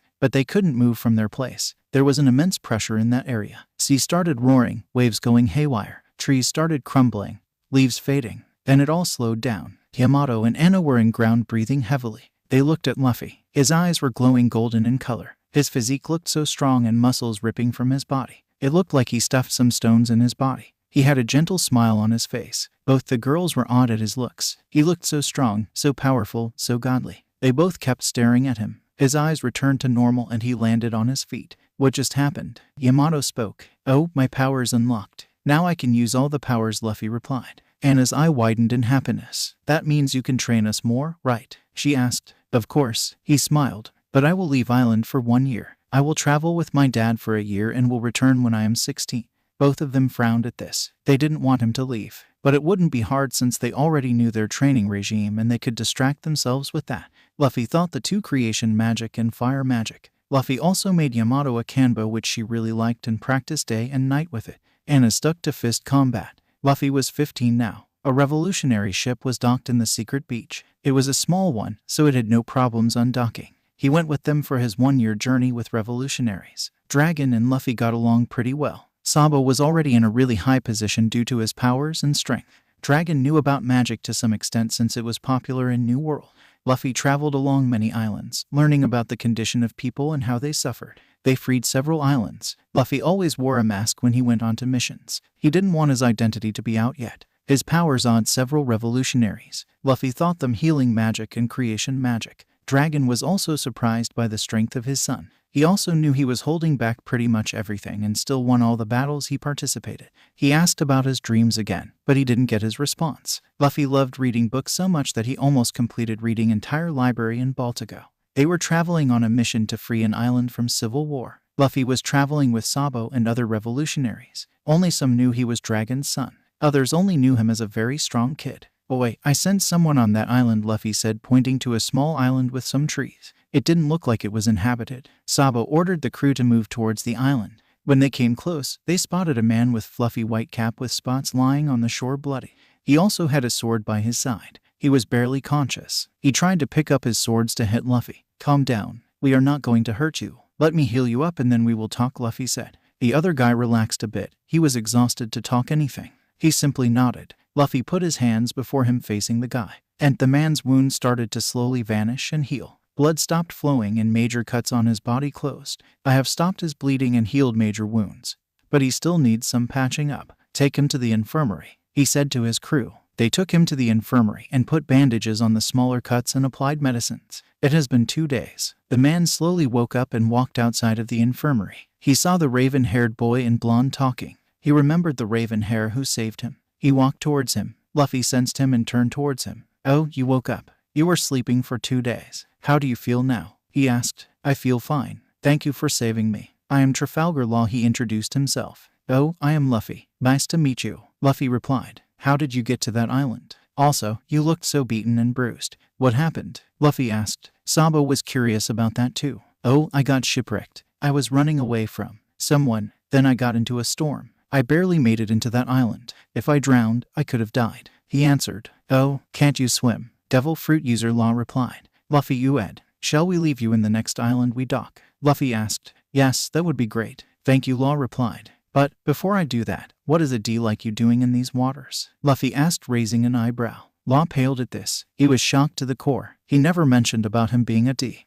How do you know that?" Law asked. He looked for his swords, but it was far from him. "I can feel. But don't worry, I am not going to hurt you or anything," Luffy explained. Law relaxed a bit, still confused. "As I said, I was escaping from someone. Then I got washed up by the storm."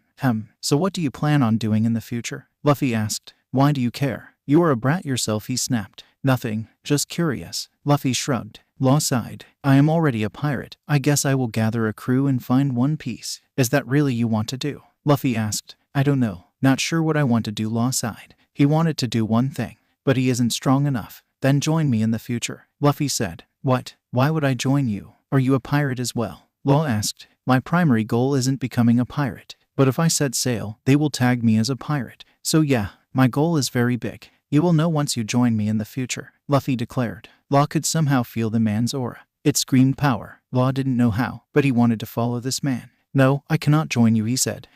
Why don't you wait for 2 years? Once I set sail, you will see my power. Then decide for yourself if you want to join me or not," Luffy said. "Okay, not sure what I am going to do till then, but I will wait." Law shrugged. "Oh, you can learn about Haki. I will give you the instructions," Luffy said. "What's Haki?" "One explanation later." "Okay, I understand, but why do you want me to learn them? If I didn't join you, I am your enemy and I could hurt you with this," Law asked. Luffy just laughed. "No, I am sure you will join me. Also, you can't just hurt me like that either. You are very confident with yourself," Law smirked. 2 days later, they reached an island. Law got off there. "We will meet again, Luffy." "Yeah, I am sure we will. Oh, I forgot to tell you my full name. I am Monkey D. Luffy," he smirked. Law was shocked. Then he smirked. Interesting indeed. Can't wait to see what you will do." "Why did you ask him to join your crew?" Sabo inquired. "He is a D," Luffy said. Sabo nodded. There was no extra explanation needed. "Let's finish our mission and get back to base. Your birthday is nearing and you are going to return to Dawn Island, I believe," Sabo said.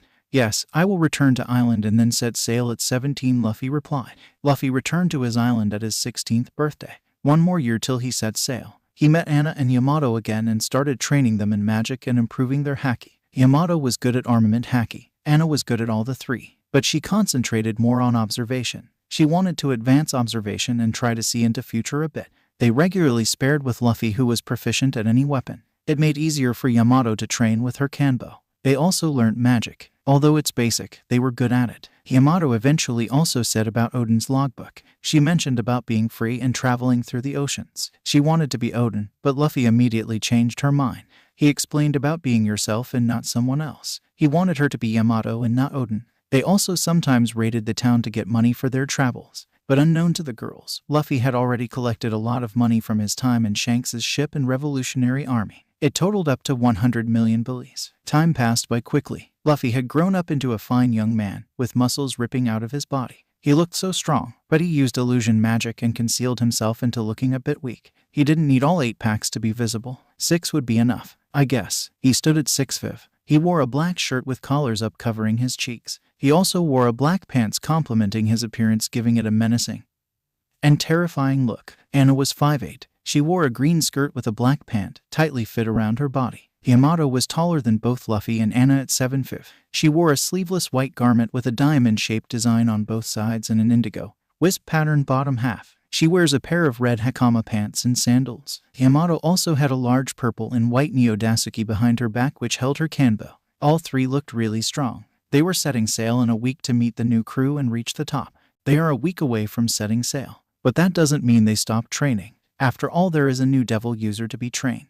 It is pretty early in the morning. Luffy, as always, woke up quickly in their tree house. After Luffy unlocked his powers, he made the tree house a bit more exquisite. He made a literal house on top of the tree with 2 rooms and a main hall decorated beautifully. It also had windows allowing natural light to come inside and light up the place. Anna was pretty tired after all the training she had been through. But still Luffy woke her up. It has been only a month since she ate the devil fruit, so she had to train it to a point where she is at least able to control her basic transformation. 1 month earlier, Anna, come here, Luffy called. He had a wooden chest with golden designs on it, which Shanks gave. It contained the devil fruit. What is it, Luffy? Anna asked. She noticed the wooden chest. She looked at him curiously. So, do you remember Shanks gave me this chest when he left? Yes, he did. So, this has a devil fruit that you tried to eat once. I stopped you from eating it back then, because eating a devil fruit that early might affect your growth. And also, we didn't know what was the devil fruit. Now I know what it is. Do you want to know? Luffy asked. Yes, tell me. Anna exclaimed. This is Tori Tori no Mai, model Minakawa. It is a mythical Zoan fruit, Luffy said. Anna's eye glinted with stars. Wow, what does it do? She asked excitedly. Minakawa is said to be a huge bird-like creature with steel-like feathers, as sharp as a sword. It is also said to have control over fire or sun. Luffy explained. So, do you want to eat it? Remember, you will lose your swimming capabilities. Not that you could swim in the first place. So, what do you want to do? Anna contemplated for a minute. Bird, fly, fire. How cool is that? Steel like feathers. Damn, her head started to fume in heat. Alright, I will eat it, but I want you to promise one thing. She asked. What is it? I need you to save me in case I fall in water, she said. Luffy laughed. Sure. Of course, I will save you. She smiled happily. She took the fruit and ate it. She gagged at the horrible taste. She won't be able to eat anything for next 3 days if that taste stays in her mouth. They waited for a minute. Nothing happened. Then she started transforming. Big is an understatement. Her size rivaled that of a dragon. Luffy mentally thanked himself that they were on the far side of the mountain where people won't be able to see the transformation. She gave a loud shriek that could be heard all over the island. Her bird figure looked stunning. It had a blue-colored base, with the colors transforming into bright red at the start of her wings, and then the tip of the feathers towards the end glowed yellow like a flame. It also had purple color mixed in the transformation. It had a big white beak and 2 horns protruding backwards. Her claws were in blue color, very sharp, that could tear through even dragon's flesh. Her eyes glowed. It almost felt like a mirror reflecting the flame within her. Yamato came running towards the place where she heard the shriek. She felt Luffy's aura there. She also felt Anna's, but it was unrecognizable. When she reached the place, she was awestruck as well as sweating in anxiety of meeting such huge figure. She saw Luffy grinning like a madman. Luffy, what is this? Yamato asked, confused. It's Anna. She ate a devil fruit, Luffy said. Yamato stood there shocked. Whattt. She yelled. Why did she eat a devil fruit? How did you get a devil fruit at the first place? Yamato questioned. Shanks gave it to me. As to why she ate, ask her yourself. Luffy replied. Oi, Anna, transform back into a human. How? The bird asked. It sounded a bit coarse, but still had the feminine touch to it. Just think of your normal human form, Luffy explained. Anna slowly transformed back into a human. Wow, that was a WESOME. She shouted in happiness. Luffy chuckled. Why did you eat a devil fruit, idiot? Yamato asked. Why? Because it is cool. Also, I don't know to swim anyway. If I am going to become the strongest woman, I'll need this, she responded. Yamato huffed. Seriously, she might get white hair due to all the tension on her mind. But then, she already has white hair. Oh no, she is already a grandma. Fine, but you have to train now. Don't worry, Luffy chipped in. I'll train her until we leave. Yamato smiled in acceptance. Anna gulped. She knew how hard Luffy's training is. Though she is used to it, it still scared her. Also, she is new to devil fruits. God knows how hard it be. Yes, Luffy knows how hard it is going to be. He smirked in excitement. Present day. They were training with the transformation. Anna's complete transformation gave access to flight, though she only trained her flying during the night to avoid getting spotted. She fell into sea several times trying to fly, but Luffy always caught her. Anna's feathers were really strong and durable to hits. It increased her tanking for hits considerably, even in her human form. Claws were really strong, being able to pierce through things really easy. Combined with armament, not even Loja users could escape from it. They found out she could use fire as well as plasma. The joints of her wing lit in flames whenever she transformed. She could use fire breath as well as eject plasma from her claws. Even in her human form, she could use plasma and fire to some extent. Due to her natural body strength as well as with Luffy's assistance, she also managed to unlock her hybrid form. She grew to Yamato's height when she uses her hybrid form, wings growing at her back. Her legs changed to claws. Though not as strong as full transformation, the claws are still really strong weapon. It gave her extra speed and her body is more durable. Her sharp feathers also added to the strengths. She was sparring against Luffy in her hybrid form. Her armament-enhanced attacks were really powerful, but it still wasn't enough to hurt Luffy. Luffy was still faster. He trained her to improve her speed. She knew she wouldn't be able to train her devil fruit much when they were at the sea. She had to do everything she could before she leaves the island, which is in 3 days. Eating after training is something that is loved by Anna. That too, if the food is made by Luffy. Yes, Luffy can cook. Not only that, his cooking is really good that he could go against all the chefs in his island and still his food would be good. Though he isn't any first-rate chef, Luffy's dishes are something that everyone has to taste once before they die. Anna thinks so. Luffy had made their dinner and they sat on the table. Yamato enjoyed her food so much. She had the same opinion as Anna in Luffy's cooking. So, after all these years, we will be setting sail to achieve our dreams, Yamato spoke. Yes, this is so exciting, Anna exclaimed. No matter how hard it gets, we will achieve our dream. We will also make our captain king, Yamato spoke. Yes, we will. Luffy smiled warmly at them. Yamato raised her wine glass to our journey, to our future, Anna said, raising her juice glass. Of course, the other two didn't let her drink wine or sake. To our dreams, Luffy raised his glass. Cheers. It is finally the day they set sail. Luffy said the other two to pack their stuff before day, but seems like Anna was so excited that she packed her stuff a week before. They were at the dock, villagers surrounding them, but they had no boat. If you want a boat, you can take my old fishing boat. I just bought a new one, a villager spoke. No, thank you for the suggestion. But this is a test for these two, Luffy said. He looked at Anna and Yamato. Use creation magic and make a boat for us. Anna and Yamato looked at each other and nodded.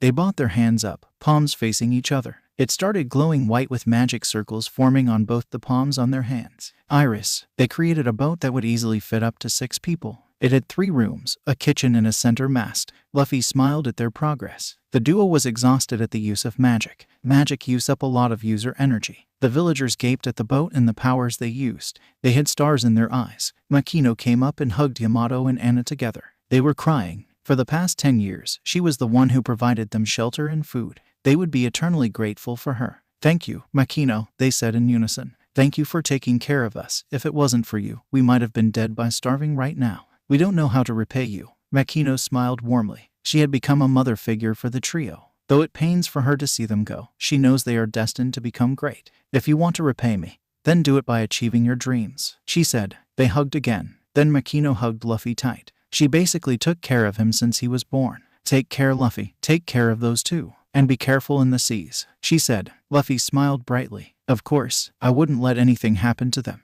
Luffy boarded the boat, followed by the other two. I will become the strongest woman alive, Anna yelled at the top of her lungs. Luffy smirked. He put his huge bag, with all of his books, inside a room. Yamato also dropped their lunch and food ingredients that would last them 2 or 3 days. Luffy looked at the horizon, filled with water and a sun peeking from the blue. Let's set sail, he ordered. The other two replied. I will soon stand at the top of the world, as the king, Luffy thought internally. They waved at the villagers and set sail. Anna wore her straw hat that Shanks left for her. It was her treasure and she would protect it at any cost and return to Shanks once she achieves her dream. Yamato held her kanbo tight. She would sail the seas and set Wano free one day. A sea king suddenly popped up from the sea to destroy the boat and eat those inside. Yamato and Anna took stance to beat it.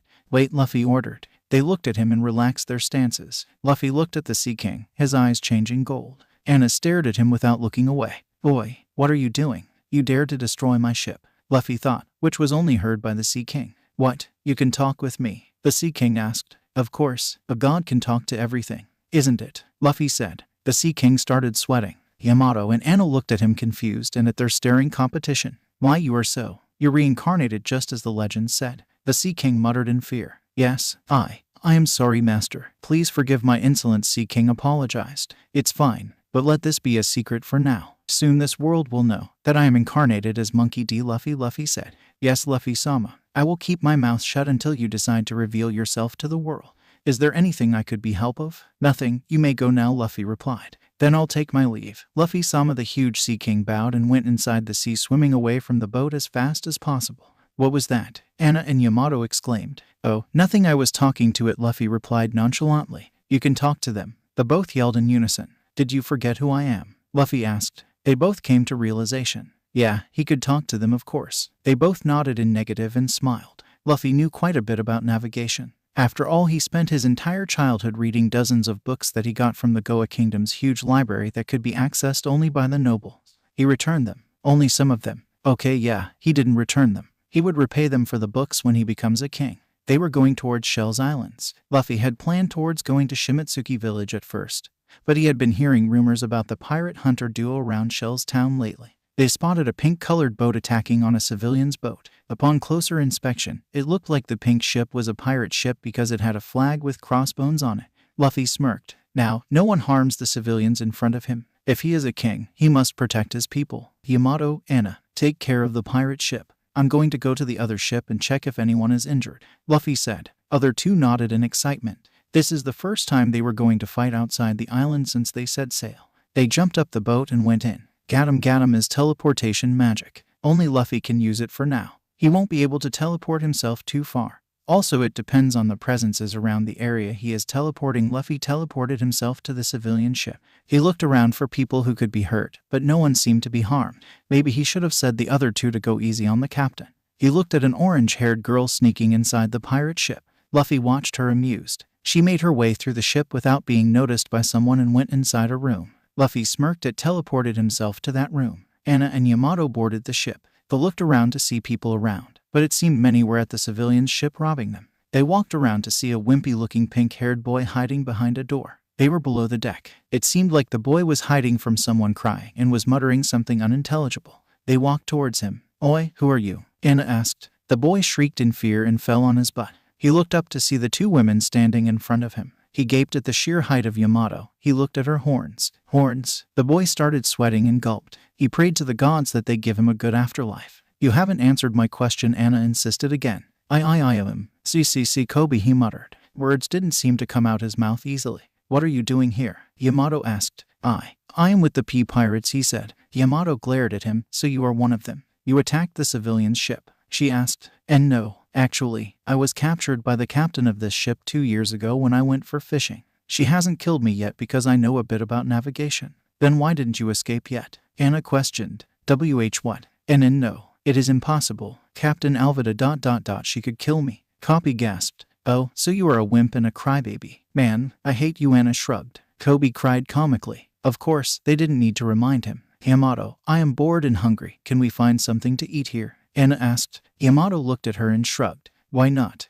Excuse me, but who are you two?" Kobe asked. "Oh, we haven't introduced ourselves right. I am Anna and this is Yamato." "Nice to meet you," she grinned brightly. Kobe smiled. Maybe he could show them the pantry. "And nice to meet you too. I will show you where pantry is," Kobe said. He mentally thought if he wanted to question about them being new to the crew, maybe later. "Wow, really? Let's go," Anna exclaimed happily. They went to the pantry to see a lot of apples and other fruits laying around.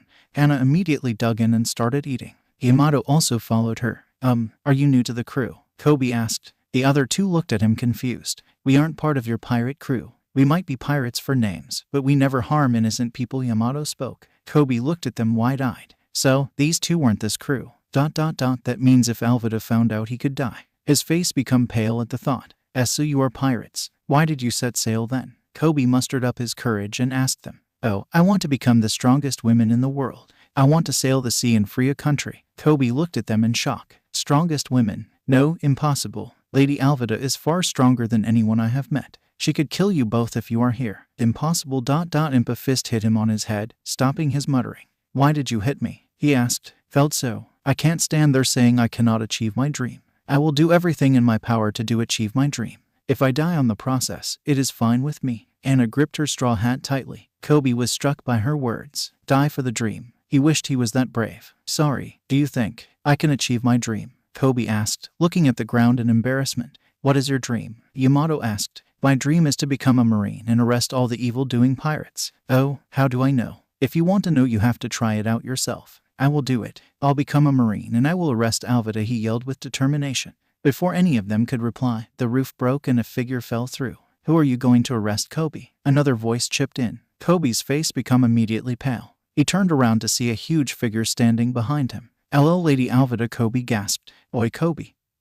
"Who is old-looking fat hag?" Anna asked. The whole deck became silent for a moment. Alvida was fuming with anger. "What did you say, bitch?" Anna-san apologized to her. "She could kill you," Kobe whispered. Anna ignored him and fixed her gaze on the women. She is weak, Anna thought to herself. She felt more presence above the deck. She picked up Kobe and jumped up on the deck, hoping for some fighting. Yamato followed her. Several pirates tried to him them, but they were easily knocked out just by a punch or kick. Yamato didn't even have to use her kanbo. She got bored by the weaklings that she used her conqueror's haki to knock them all out. Surprisingly, that boy was conscious. Anna huffed. She was bored by the weaklings as well. Alvida was furious at the sight of her crew being knocked out so easily. There was slight fear at the sight of the duo, but she didn't show it. She looked at Kobe. Kobe, you betrayed me and you tried to team up with those two idiots. But I will let you live if you answer this question. Who is the most beautiful woman in the world? Of course, that is. Kobe paused. He remembered the words of Anna. He gulped. If he wanted to achieve his dream, he has to take the first step. You are the ugliest hag in the world. He yelled loudly. Anna laughed loudly at his declaration. Yamato smirked. Why you? Alvida charged at Kobe, her face red with anger. But Anna intercepted them. Well said, she said to Kobe. The mace hit her ... or so it seemed. Alvida laughed. No one survives my mace. Die, you bitch. The pirates, who were awake, wide-eyed at the scene. Anna held the mace in her hand, unscathed by the attack. She squeezed the mace and it broke into several pieces. Alvida gulped. What did you do? She yelled. You are annoying me, Anna replied and punched her in the gut, sending her flying into the ocean. Kobe blinked. He couldn't comprehend what just happened. Suddenly a door burst open. Earlier, Luffy teleported into the room where he saw the orange-haired girl went. He saw a poor man getting hit in the you-know-where and fell down unconscious. Luffy grimaced. He saw that woman looking at those treasures, her eyes turning into bullies. Wait, police. Luffy doubted his eyes for a second. The women turned towards Luffy and froze. Who the hell is this? And he looks handsome. Wait, maybe he is one of those pirates. He is going to kill me. What do I do? She thought. Luffy chuckled. You look scared, he said. Of course. Are you one of those pirates? She questioned, her hands moving towards her back, probably searching for a weapon. Nope. I just saw you entering this room, and I just followed simply. Luffy replied. The girl looked at him confused. Then what are you doing here? Are you trying to catch me and hand over to the captain or something? She asked. Now why would I do that? In fact, I was quite intrigued by your stealth. You managed to get into this room without being seen by anyone in the pirate ship, he replied. Of course, I have to do this. I have a lot of experience in this. She puffed her chest out in pride. Haha, quite prideful about that, aren't you? Luffy chuckled. Yes, but don't take me wrong. I only steal from pirates, she replied. Oh, then I guess I have to forget about that one noble person that you stole a wallet on that civilian ship, Luffy replied. That was just. He was a noble. He would have a lot of money anyway, she said. So, you did steal a wallet from a noble person. Wait, you don't know. Nah, I just simply said that. Looks like it is true. Luffy smirked. So, I just blurted out that I stole myself. Nami facepalmed herself. She just admitted she stole to a person that she just ...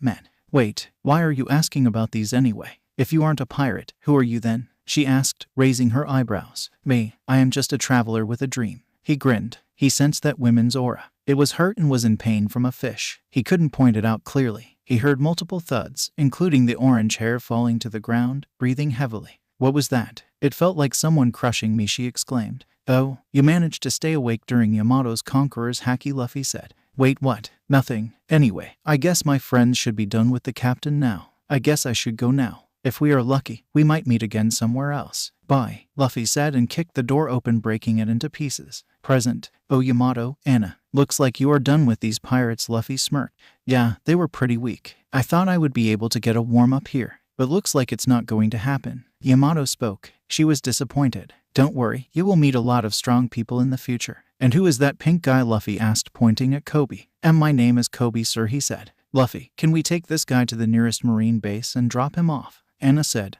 Why not? As long as he doesn't trouble us, I guess, Luffy said and jumped on his boat. Anna picked up Kobe and the duo jumped on the boat. Yosh, let's go to Shell's Town, Luffy said. He was thinking about the orange-haired girl. Something about her felt off. I should have asked her name. Well, I get a feeling we might meet again soon, he thought. Luffy, where are we going now? Anna questioned. We are going to Shell's Town. I heard that my friend's there, so let's meet them and see if they will be coming with us. Also, we will drop this guy there. That town has a marine base, Luffy replied. Oh, I forgot to introduce myself. I am Monkey D. Luffy. Thanks, Luffy said. Kobe replied. But I must warn you. Some said Roronoa Zoro is being held in that town. He is known to be a ruthless demon. Well, that's what I said. I am going to meet my friend, Roronoa Zoro. What? No, he is very dangerous. He could kill you. There is no way he is going to join you. Impossible. And Kobe was hit by Luffy in his head slightly. Why? Kobe whined. Felt so. Is this guy always this annoying? Luffy asked to Yamato. Unfortunately, yes, Yamato deadpanned. Sorry, Kobe mumbled. Luffy, how do you know him? Anna asked. Zoro, I met him when I traveled with Shanks. He and his friend have great dreams. Though, sounds exciting. Can't wait to meet them, Anna exclaimed. Same here, Yamato added. Luffy was excited to meeting them as well. He can't wait to see how much progress they have made with haki and their swordsmanship. It took 2 days to reach Shell's town. They ran out of food the previous night and everyone was hungry. They went to a local restaurant. The restaurant owner Ririka welcomed them and gave them food. Luffy saw a small girl making rice balls. Luffy-san, are you sure you need to meet Roronoa Zoro? Kobe questioned. The townsman gasped and jumped away from the table where these guys were sitting. See, even the town people are afraid of him. That is why the captain of the base, Morgan, captured him. Once again, the townspeople jumped back at the mention of Morgan. Kobe looked confused. Luffy understood what it meant. Why are they jumping back at the mention of the captain? Zoro, I could understand, but Kobe muttered. Look, Kobe, you need to understand the world isn't colorful. Everything has its good as well as bad. My guess is the captain of this base is corrupted and isn't doing what he is supposed to, Luffy explained. But they are supposed to protect people. Marines never do such things, Kobe replied. Believe what you want to, but also keep your eyes open and judge yourself, Luffy replied. He then got up. Anna, Yamato, stay here. I'll go to the base and drop this guy off. And also, I think I can sense Zoro here. I'll go meet him, Luffy said, and the other two nodded. Luffy and Kobe walked towards the base. When they arrived at the gate, Kobe was confused. Aren't there supposed to be Marine soldiers at the gate? He asked. Why don't you go and see if they are inside? Luffy said, I am going to see Zoro. Zoro? He won't be outside. He is really dangerous. He could be kept inside the base in some dark room, Kobe said. Luffy went up to the wall that was covering the open grounds of the base and made himself stairs using creation magic. Then who is that supposed to be? Luffy asked, pointing inside the ground. Kobe looked confused and got up the stairs. He looked shocked. Green hair, demon-like physique, haramaki and black bandana. That's Roronoa Zoro, Kobe muttered. True to his words, Zoro's body looked well-toned, muscles ripping out from his body. He was tied on a pole, and he had a few bruises and cuts on his body. He also looked like he hasn't eaten anything for days. You guys, get out of here. You are annoying me, Zoro shouted. Kobe paled. Luffy-san, let's get out of here. He looks so strong. Indeed, he does, but he isn't stronger than me, Luffy replied. Before anyone could reply, there was a ladder placed beside Luffy. A small girl, which Luffy remembered seeing in the restaurant. The girl hushed them from talking and jumped inside the compound. She walked towards Zoro with a bright smile on her face. Luffy-san, stop her. She could get hurt, Kobe yelled. Luffy ignored him and watched the scene that was happening. Zoro, Aniki, you must be hungry. So, I made these for you, the girl said. Get out of here, brat. If they find out you are helping me, they could hurt you, Zoro said in an angry tone. But I made these for you. Try it and I'll go, she insisted. Just get out of here, I am not hungry. Zoro growled. Now, don't pick fights with a small girl. Roronoa Zoro, a voice interrupted. Zoro to ch. It was a blonde man with 2 Marines following him. Thank God, someone from the Marines is here. Now Zoro won't be able to hurt that little girl, Kobe sighed. I won't be so sure about that, Luffy said with an emotionless face. If it isn't the captain's bastard son, Zoro mocked. Be careful with your words. My dad is the captain of this base, the blonde replied. Oh, little one, are those rice balls? I will have one. He forcefully took one from her hand and put it inside his mouth. No, return it. It is for Zoro, Aniki, the girl shouted. Bleh, what the hell is this? You aren't supposed to put sugar in rice balls. You need to use salt. Salt, the blonde yelled. But I thought if rice balls tasted sweet, it would be better. The girl explained. The blonde plucked the rice ball from her hand and started stomping on it. No, please stop. Don't stomp on them. I made it for Aniki, the girl cried. Oi, brat. Look at here, he said, pointing at a sign. This says, if any intruder tries to help this guy, they will be punished. The girl cried and looked at him. The blonde looked at the Marine soldier beside him. Throw this girl outside the wall, he said. But, sir, she is a little girl, the Marine protested. Are you trying to ignore my orders? You know very well who I am, the blonde exclaimed. The soldier picked up the girl and told her to tuck in like a ball. He threw her outside the wall. Luffy jumped backwards and caught the girl, landing on his feet smoothly. Are you okay? Luffy asked that little girl. She nodded. Good, he smiled warmly. Kobe, could you take her back to the restaurant? I'll talk to Zoro and come back, he said. Kobe nodded and took the girl back. Luffy jumped over the wall with ease. Zoro looked at the man standing in front of him. His aura was heavily suppressed. Something told him he was stronger than anyone he ever met. His very presence demanded submission. But Zoro ignored those thoughts and had a blank expression on his face. Ew, didn't you go away yet? You are annoying, Zoro muttered. If that bastard sees you, he will arrest you. Don't worry. They won't even be able to touch me, Luffy replied. But then, I didn't come here to meet you in such position, Roronoa Zoro. Did you come here to mock my position? Zoro snapped. Oh, no. I just wanted to see how you were doing. How did you end up in this position anyway? None of your concern. I have been here for 3 weeks now. 1 more week and that captain's brat will release me, Zoro replied. A week you say?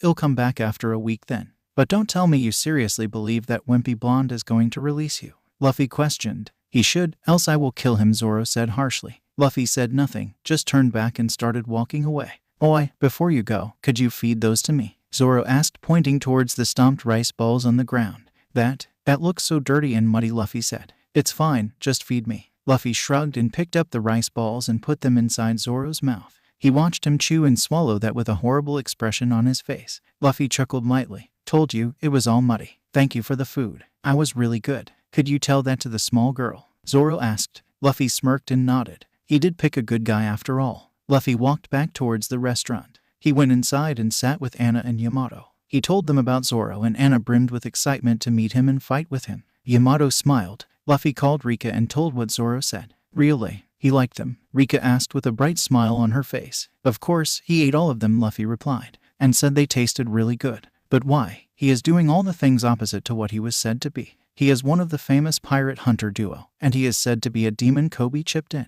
Luffy had an emotionless expression on his face. This guy just believes whatever he hears about others, Luffy thought. No, Rika cut in. He is not a demon. He only got caught because of me. Why? Anna questioned. That captain's son, Helmeppo, brought in his pet wolf with him. He released it inside the restaurant and it came to eat me. But Zoro Aniki stepped in and killed the wolf, Rika explained. Helmeppo said if Zoro could survive 30 days in that place tied without any food, he would release him as well as leave us unharmed. Kobe had a shocked expression on his face. Marines should never do such horrible things. He despised these Marines. Luffy had a blank expression. He knew it could have been something like this just based on the condition of the town. Before anyone could reply, the restaurant's door burst open. Helmeppo entered the restaurant and 2 Marines followed him inside. He had an evil smile on his face. I need food and drinks now, immediately he ordered. And I think you know it is all free for me. Ririka nodded in fear and started working on the food. Helmeppo laughed. Good, now that's the fear I want all of you to have. Also, I am bored with Roronoa Zoro, so I think I'll execute him in 3 days. Make sure all of you come there to see that beautiful event. It took all of Luffy's self-control to not hit the blonde in his face, but that wasn't the case for Anna. She got up and glared at Helmeppo. You said you will release him if he survived like that for a year. Haha, who believes those? Anyway, I am bored as well. It would provide me good entertainment. Helmeppo replied. Anna cocked her fist back and punched Helmeppo square on his jaw that it sent him through the door and he crashed on the wall opposite to the restaurant. Anna rushed outside, her face filled with anger. She stood at a pose to punch Helmeppo again. Wait, Luffy ordered. Anna glared at Helmeppo who was lying on the ground in pain. She stepped back leaving him to Luffy. Luffy picked Helmeppo by his shirt. You said you will execute Zoro, right? Why not let's go and meet him and see what he wants to say about it? Luffy said. Helmeppo couldn't reply anything as he was crying in pain. Luffy used teleportation magic and teleported them both to the ground where Zoro was tied up. Zoro was shocked by the sudden appearance of Luffy and Helmeppo. What the hell? Where did you come from? He yelled. I'll explain later. This guy has to say something, Luffy said, pointing at Helmeppo hanging from his hand. Helmeppo muttered something unintelligible at first, but a glare from Luffy made him say the right words. I said I want to execute you in 3 days. Zoro gritted his teeth in anger. Of course, at the end he would go against his promise. So, what do you want to do? Luffy asked. Untie me so I can cut that bastard, Zoro replied. Luffy dropped Helmeppo on the ground. Helmeppo took this chance and mustered up all his energy to run away from the crazy duo. Oi, he is running. What are you doing? Zoro asked. Don't worry, he won't go anywhere. You could catch him easily, Luffy replied. Now, I have a question before I untie you. What is it? Zoro asked. Are you ready to join me on my journey? What journey? You pirate or something? Zoro asked. Well, not really, but they might soon label me as one. Sorry, but I already promised a guy that I will join him in his journey along with my friend, Zoro said. Luffy smirked. Oh well, too bad. I think I have to get you from him. Ha, good luck. Something tells me he isn't going down that easily, Zoro said. Luffy untied the ropes and set Zoro free. Who is that guy that you said you are going to join, by the way? Luffy questioned. His name is Monkey D. Luffy, Zoro replied. Why do you ask? Nothing, just curious. By the way, I guess you don't have your swords. Yes, that idiot took them. I need to get them back, Zoro replied. Anna and Yamato also arrived at the scene. Oh Yamato, Anna, you are here. Good, I need you, Anna, to do something for me, Luffy said. Sure, what is it? Anna asked. Why don't you go inside the base and search for Zoro's swords? That Helmeppo might know its location, Luffy said. Anna grinned excitedly and vanished from their sights immediately, jumping at the roof of the base. Oi, wait, even if you get my swords I am not joining you, Zoro said. Why not? Luffy asked. Zoro had an irritated expression on his face. I just said that I already have someone that I want to join. Yeah, you did, Luffy said. Zoro's eyebrows twitched in annoyance. Who are you going to join, by the way? Yamato questioned. Monkey D. Luffy, Zoro replied. Yamato started laughing loudly. What is it so funny in that? Zoro yelled. Sorry, but you are going to join us, Yamato replied. Zoro twitched once again. What the hell is wrong with you guys? Because the man standing in front of you is Monkey D. Luffy, Yamato added. Zoro's eye widened in shock. Yo, it's been long since we met, Luffy grinned. Luffy, what the hell? You are lying, Zoro said, confused. Of course not. I just wanted to have some fun before revealing myself. Luffy laughed. I hope you didn't forget our promise. Heh, never. I guess it is time then to join you, Zoro said. Yamato smirked. They heard several clicks. They saw guns being pointed at them by the soldiers, a tall man with axe on his hand ordering them. Luffy assumed he is the captain of the base, Axe Hand Morgan. You brats. You are trespassing here, ignoring my order. Looks like you freed Zoro as well. Now I have to execute you all in the name of justice, Morgan yelled. Shoot them, he yelled. Oh, why they are going to shoot us, Zoro said. But Luffy stood there smirking. Yamato didn't look bothered either. They then heard a window shatter. Earlier, Anna ran towards the base and jumped up the base. Her devil fruit along with some tricks by Luffy helped her jump really high. She landed on a golden rock. Rock. Whatever. She shrugged. She saw a lot of Marines looking at her wide-eyed. Boy, what are you doing standing on my statue? Morgan yelled. Oh, this is your statue. Then it shouldn't be here, Anna smirked and punched the statue. It didn't seem like something happened at first, but some cracks started developing from the place where she punched and grew big until the statue finally shattered into pieces. Morgan looked pissed. Arrest that bitch. I am going to execute her, Morgan yelled. Daddy, that's her. She was the one who beat me, Helmeppo cried. Marines started to charge towards Anna, but Anna spotted Helmeppo and ran towards her in speeds no one could follow. She picked him up and ran down the stairs. Oi, where's Zoro's swords? She asked threateningly. It's inside my RR room, he muttered. Where is it? We just passed by it now. Anna gave him a deadly glare before knocking him out with Conqueror's Haki. She went inside the room. Walls painted in pink. She didn't care about the looks of the room. She looked around the room for swords. She spotted 3 swords at the corner of the room, with one sword having a distinct green floral patterned sheath. Which is Zoro's sword? She thought for a minute, then just shrugged and picked all 3. She looked down from the window and saw Marines pointing their weapons at Luffy, Yamato, and Zoro. She broke the window and jumped down. Present, the Marines fired their guns, but it was intercepted by Anna, who stood before the trio with her arms wide, blocking all the bullets from reaching them. The Marines looked at her in disbelief. Luffy had taught about tightening their muscles to the point that normal bullets won't do them much harm. Anna used a bit of haki to prevent the bullets from scratching her smooth skin. Zoro sighed. Anna walked towards them. Oi, I didn't know which is your sword. There are 3 swords in his room. I took all there, Anna said. All the 3 are mine. I used 3 sword style, Zoro replied. Anna had star in her eyes. Cool. Morgan yelled at his subordinates in annoyance, and anger just cut them with swords. The Marines charged at them with their swords. Zoro unsheathed his swords and blocked all of them. If you move, prepare to die as well, Zoro said. The Marines cried comically. Captain, those guys are too strong for us, the Marines said. You all are useless. Take a gun and shoot yourself. I don't want any weakling in my base, Morgan shouted. Some Marines took their guns and pointed at their heads. Before they could trigger, a pressure washed over them and they fell on the ground, foaming on their mouths. You are hurting your own subordinates, Anna yelled. Yes, so what?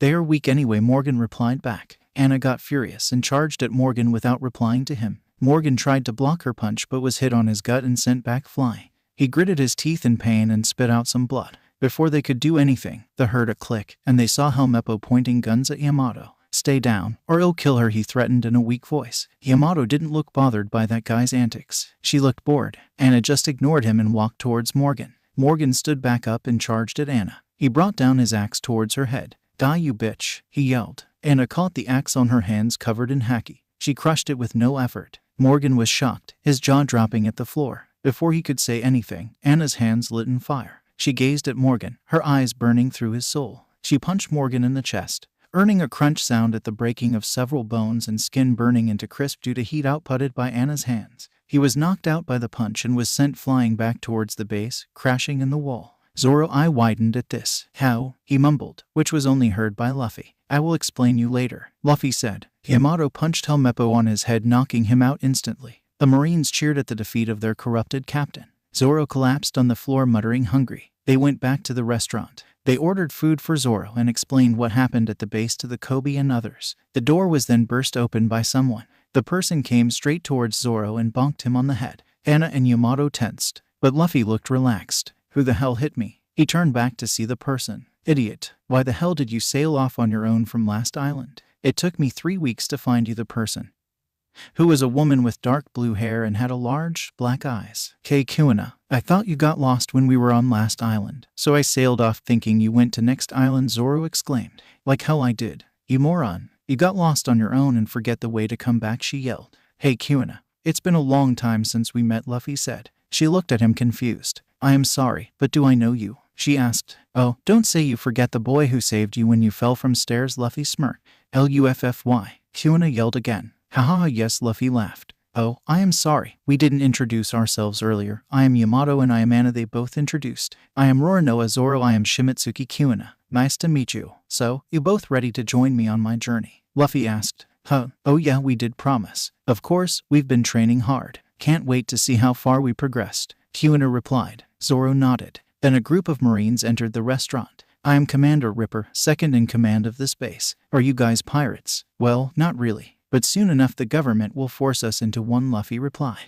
Ripper looked at him confused. No, we are not pirates for now, Luffy confirmed. Then, we are sorry for interrupting your meal, he replied. Luffy stood up. I may need your assistance in something, Luffy said to the commander. Yes, what can I help you with? I need you to enlist this guy in Marines. He was captured by pirates and tortured for 2 years, Luffy said. Sir, we may have to think before accepting. If he served under a pirate, he could be a spy, a Marine said. Luffy glared at him. So, where were you guys when he was tortured on the ship until we saved him? Weren't you Marines supposed to protect the public? Luffy questioned. Marines looked down in embarrassment. Very well, Commander spoke. We will enlist him in Marines. Kobe's face lit up in excitement.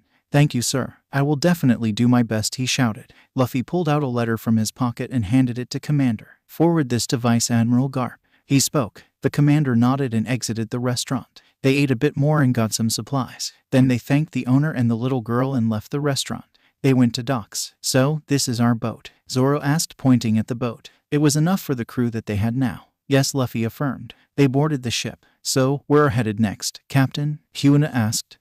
Maybe for some uninhabited island. And then to Orange Town. There is a clown that I need to meet, Luffy said. Luffy-san. Thank you for everything. Kobe shouted from the docks. I will definitely become a Marine that you will be proud of. Luffy smiled and waved him. The Marines saluted them for saving the island. You have some good friends there, Commander Ripper said to Kobe. He broke down into tears, but his salute stayed strong. They were traveling towards an uninhabited island. The couple were especially brimming with excitement when Luffy said what they were about to do. With Luffy's sufficient knowledge in navigation, it wouldn't be too hard to find one soon enough. Zoro slept in the boat, ignoring the constant bickering of the crew and yelling by Kuina. So, how much did you guys train and how much have improved in those? Luffy asked Kuina. Actually, we trained even more than we previously used to do. We both did. We managed to unlock both the Haki. Apparently my granddad knew about Haki, but it was secluded to some country in the Grand Line. We are pretty good at the basics of both the Haki. But my granddad said to focus on physical body rather than Haki at first, so we kinda followed his words, Kuina answered.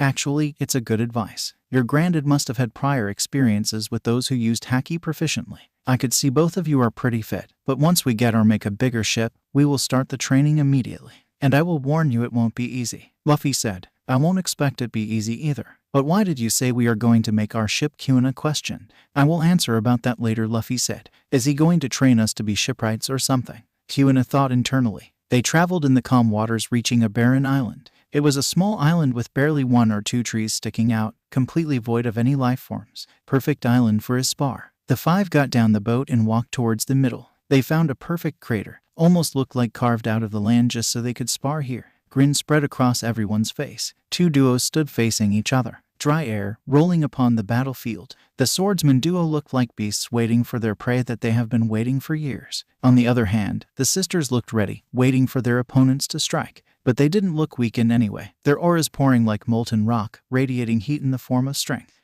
They locked in eyes with their respective opponents. Cheerful attitudes gone. One duo had to prove that they are worth being in the crew, while other had to fight, not to disappoint the one who taught them to fight. It was just a spar, still had so many stakes. Shimotsuki Kuina stood before a huge woman. One could mistake her as a man. Not because she lacked any feminine features, nor she acted like one. Well, maybe sometimes. From being with her for a few hours, she could feel like that. But no, that wasn't the reason why she felt like that. She could visibly see as well as feel as her senses screaming power from her opponent. She envied her slightly for being strong. For someone who thought being women was weak, it felt wrong. But the captain's words resounded strong in her head. That being a woman is not weak, and she wasn't weak either. She certainly isn't going to show any weakness after training in the hell for past 10 years. Roronoa Zoro unsheathed 3 of his swords. Yes, 3. He could feel the aura from his opponent. Maybe in some other timeline, he might have thought of mocking his opponent.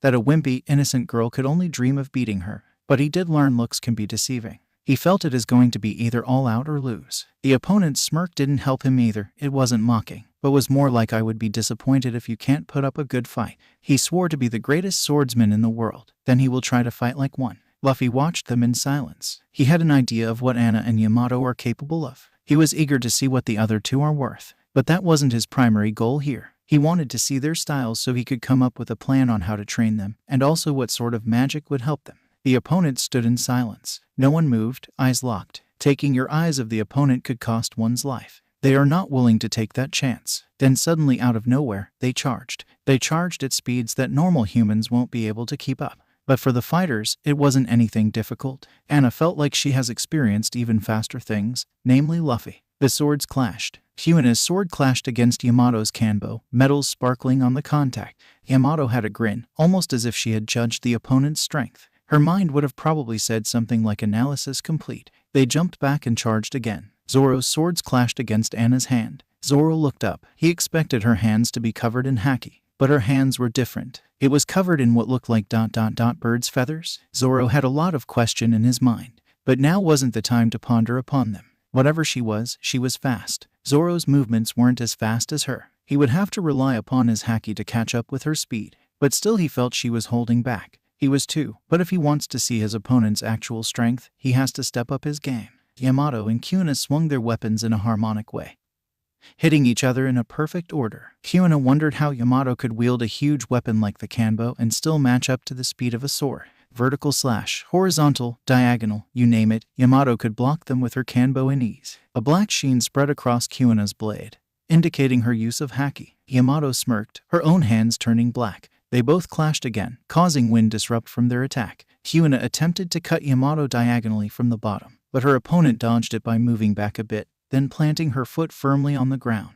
Before Hyuna could dodge, the kanbo hit her side on the arms, sending her flying backwards. If it wasn't for the last-minute haki on her arms, the hit could have caused her a fracture, or worse, if it hit her side, breaking 1 or 2 ribs. Zoro was not on the winning side. The women in front of him had such physical strength that he struggled to keep up with. Man, what sort of training did they undergo, he thought. He covered his weapons in haki and charged towards her. She dodged it with her nimble body and gave Zoro a roundhouse kick to face. Zoro brought up his swords to block them, but skid back a few feet. He jumped at Anna, bringing down his swords in a vertical slash. Tiger hunt, he yelled. Anna crossed her hands, blocking the attack. Her feet dug inside the ground, yet she didn't bulge. She swung her foot towards Zoro's abdomen. Zoro sensed it. He moved backwards, yet he felt a cut on his arm. He looked down to see Anna's feet changed into claws. She smirked. Hyuna got up, flinching slightly at the pain on her arm. She held her sword tightly, face narrowing at Yamato. She realized Yamato's strength is superior to hers, but she isn't going down without drawing blood. She moved at great speed, slashing towards Yamato. Yamato brought up her kanbo blocking the slash, but what she didn't expect was a follow-up attack. Hyuna's sword slipped from her kanbo and went straight towards her abdomen. Yamato sensed it a few moments before and started moving towards the other side, but it still cut her on the side of her abdomen, blood leaking from it. Both of them grinned. They were going to finish this with one last attack. Hyuna tightened her grip, channeling haki into it. Yamato's kanbo sparked, lightning dancing upon it. They looked at each other, then charged. One sword style, raining slash, frostfire dance. Hyuna swung her sword, her body moving like a projectile. Yamato's kanbo gave out a chill, despite the lightning.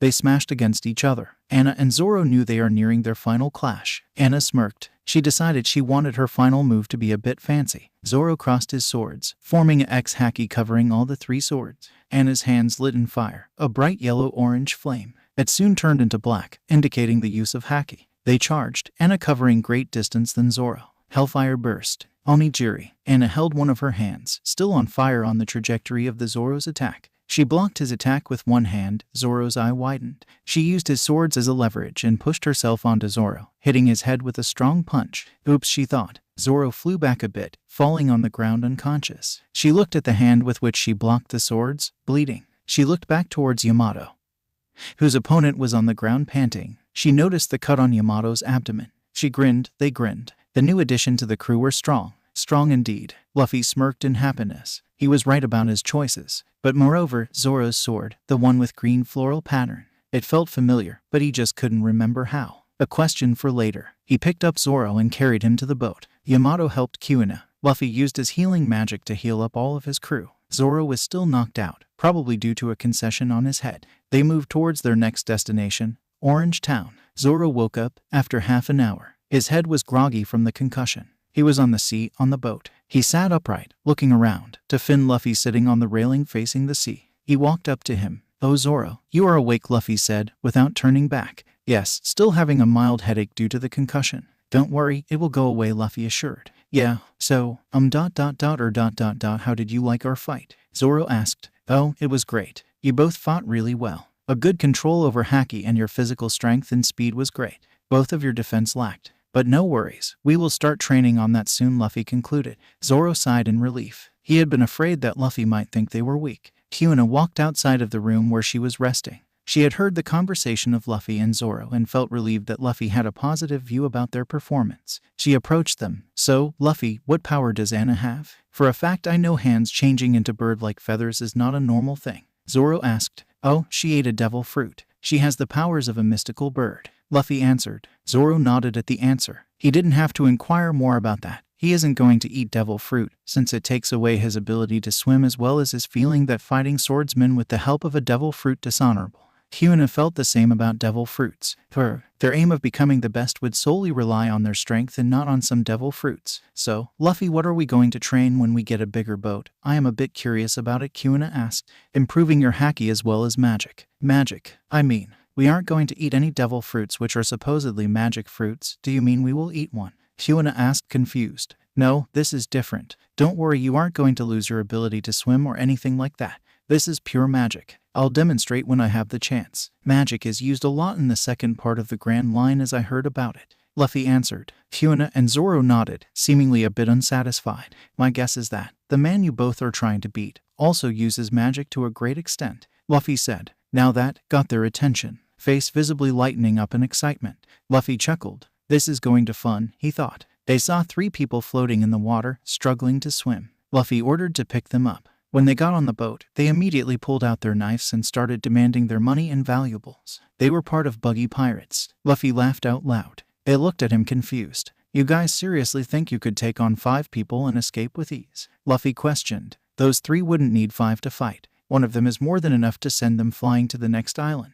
Those 3 looked around, face starting to sweat in fear. But still, it's not like they are some fearsome pirates or famous bounty hunters like Roronoa Zoro or Shimotsuki Kuina. "Oi, how do the bounty hunter duo look like?" one of the pirates asked to another. "Oh, Green Haramaki, 3 swords." He started. The trio's eyes fell on Zoro. "Are you Roronoa Zoro?" they asked. Zoro nodded, bored. They gulped. "Oh well, might as well surrender now." Luffy smirked. They at least got someone idiots to row the boat now. They could reach next island faster. They docked at Orange Town. They couldn't see any people around the docks. Anna knocked out the 3 pirates and threw them from the boat. They heard a huge explosion on the side of the island. They will have to check that out later. Luffy helped Yamato tie the boat to the dock. Apparently, Zoro vanished. Kuina groaned in frustration. She explained the poor direction sense of Zoro and went after him. Luffy and the duo walked around the town. A girl with orange hair, which Luffy remembered meeting in the ship, came running towards them chased by 3 pirates. She looked at Luffy and had an evil smirk on his face. "Oh boss, you came to save me? Thank you. I'll leave them to you," the girl said and tried to run away. But before she could, Luffy grabbed her by the neck, holding her like a cat. "I am not your boss. This is your own fight. Now, defeat them." He dropped her before the 3 pirates. "What? Oi, you are boss?" She tried to reason him into fighting so she can escape. "No," she gulped. "She is going to die today." She assembled her wooden staff and held it tight, shaking in fear. The 3 pirates charged at her. The girl closed her eyes and swung the staff towards them. She didn't feel hitting anyone, but she heard 3 thuds. She opened her eyes, only to see the 3 pirates lying on the ground, foaming on their mouths. Am I stronger than I thought?" She questioned herself, looking at her hands. "No, you didn't hit them." She did. Luffy pointed at Anna. The girl blinked. How the hell did she hit them? I didn't hear her hitting any of them, she thought. You are lying. How could she hit without making any sounds? The girl questioned. Well, it's a secret. Luffy grinned. Whatever. The girl replied. Luffy and others just smirked and started walking away. The girl was thinking, what if they actually did defeat them without hitting them? Also, the boy looks muscled up and strong. I could use him for now. She turned to see them walking away. Wait, you do look strong. How about we team up? I am Nami, by the way, she asked. Luffy turned towards her. I am Luffy. And no, we are not going to team up, he answered. Nami looked disappointed. Oi, Luffy, we are going to see around the town. We will meet you later, Anna said and dragged Yamato with her. Why can't we team up? Nami questioned. Well, first of all, you tried to put me and my friends in danger for your own benefit. So, we are not going to team up, Luffy replied. Nami looked ashamed. Well, they did look strong and supposedly beaten the 3 pirates. They could handle themselves, right? Okay, I am sorry about that. Can we team up? I'll give you 20% of our earnings, Nami bargained. 20%? That's a lot I am willing to give up, she thought. No, I don't need your money either. Also, what reason do I have to team up with you? Luffy questioned. I am the best navigator in the East Blue. I could take you wherever you need, she said with a proud look on her face. Well, I do quite a bit about navigation myself. Navigation in East Blue isn't a hard task in any way, Luffy answered in a bored tone. Nami looked frustrated. Of course, he would know about navigation. She was desperately thinking of a reason to team up. She looked up to see Luffy already walking away from her. She ran behind him. Wait, I could sense storms and their patterns as well, she said. It was a risky move. She had no idea what sort of a man Luffy is. She could just get captured by him and she might not come out alive. But it seemed like it was working. Luffy pondered over the reason while walking. Now if you were at least honest about why you want to team up with me, I might team up, Luffy said. Nami sighed. Alright, fine. You looked kinda strong. And I had Buggy's cremates chasing after me because I stole the map of Grand Line.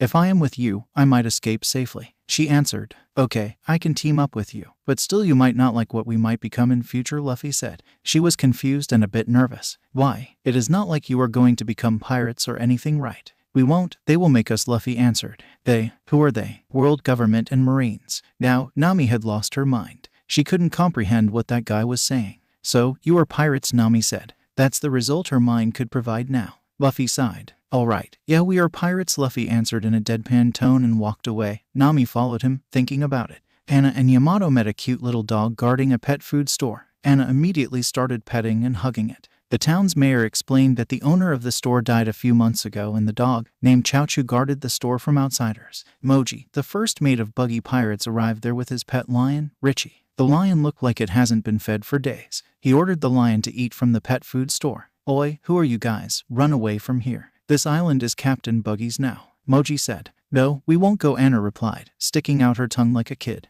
Richie, kill those idiots and eat from the store as much as you like. Chowchu started barking at the two furiously. Anna's face frowned in anger. She walked towards the approaching lion. Richie rose his paws to hit Anna, but Anna sent a weak burst of Conqueror's haki, knocking out the lion. Sorry, but I cannot let you hurt that dog's treasure. She spoke to the lion in a calm voice. She then turned towards Moji.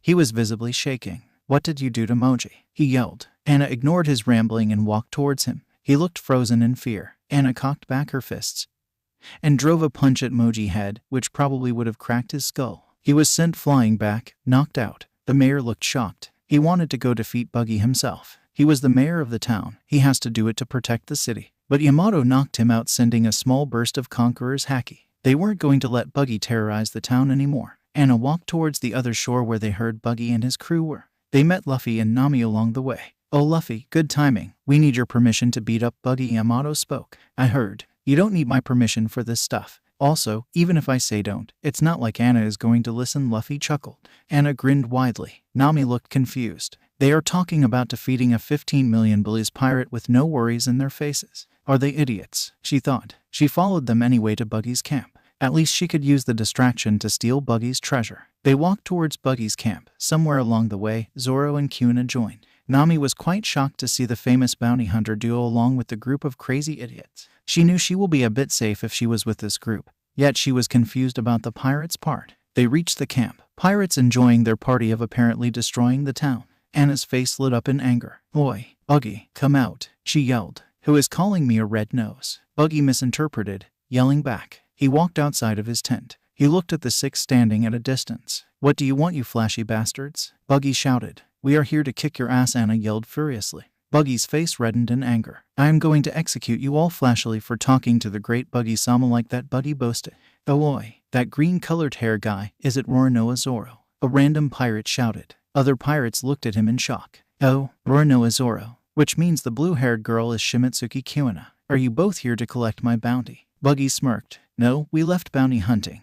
We are part of his crew, Zoro replied, pointing at Luffy. Oh, that doesn't matter. If I will kill you, it will boost my reputation. Buggy smirked. Zoro had a bored expression on his face. Men, prepare the Buggy ball. Let's give these guys a flashy execution. Buggy yelled. His crew brought a huge cannon and pointed them towards Luffy and others. Nami's face paled. I am going to die. I have nowhere to escape. Zoro looked at Luffy, who had a calm expression. He relaxed as well. You guys are going to die in the power of my ultimate weapon. Fire. Buggy yelled. A cannonball, bigger than usual, was launched from it. It traveled at huge speeds towards Luffy. Nami stood behind everyone in the group, crying. But the rest of the crew looked calm. The Buggy ball stopped a meter before hitting Luffy. It floated mid-air, rotating from the launching force. It seemed like it hit a solid wall and continued to move towards its target.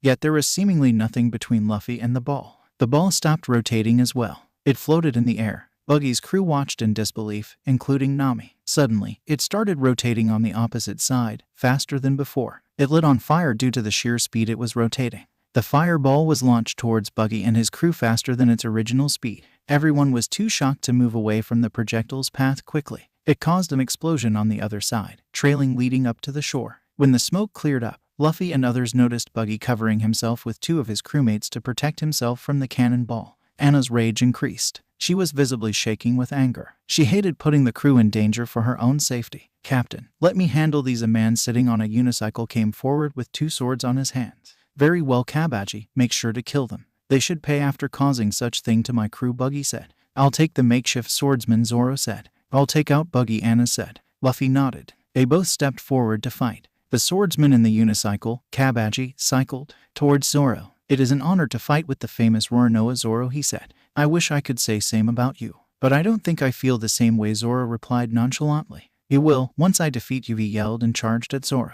Zoro unsheathed two of his swords. He blocked the incoming barrage of slashes with ease. Kabaji was furiously striking, yet he hasn't managed to even push back Zoro. His sword suddenly lit in fire. Acrobatics, old man's flame, he charged at Zoro. Zoro held up his swords, blocking the attack. He pushed back Kabaji and charged at him. Zoro cut Kabaji on his hands, blood flowing like water. Buggy noticed this. Zoro's observation Haki screamed at him to dodge. Zoro moved back 2 steps to find a floating hand trying to stab him with a knife. Observation Haki. I didn't think people from this sea could use it so easily, Buggy thought. Anna's face hit him on the face, sending him flying backwards. Zoro unsheathed his third sword, placing it on his mouth. He crossed his hands, forming an X, and charged at Kabaji. Onigiri. Before Kabaji could react, he was cut in his abdomen towards his chest. An X-shaped cut formed on his body. Blood spewed out of it and he fell unconscious. Zoro calmly sheathed his swords and walked back to watch the other fight.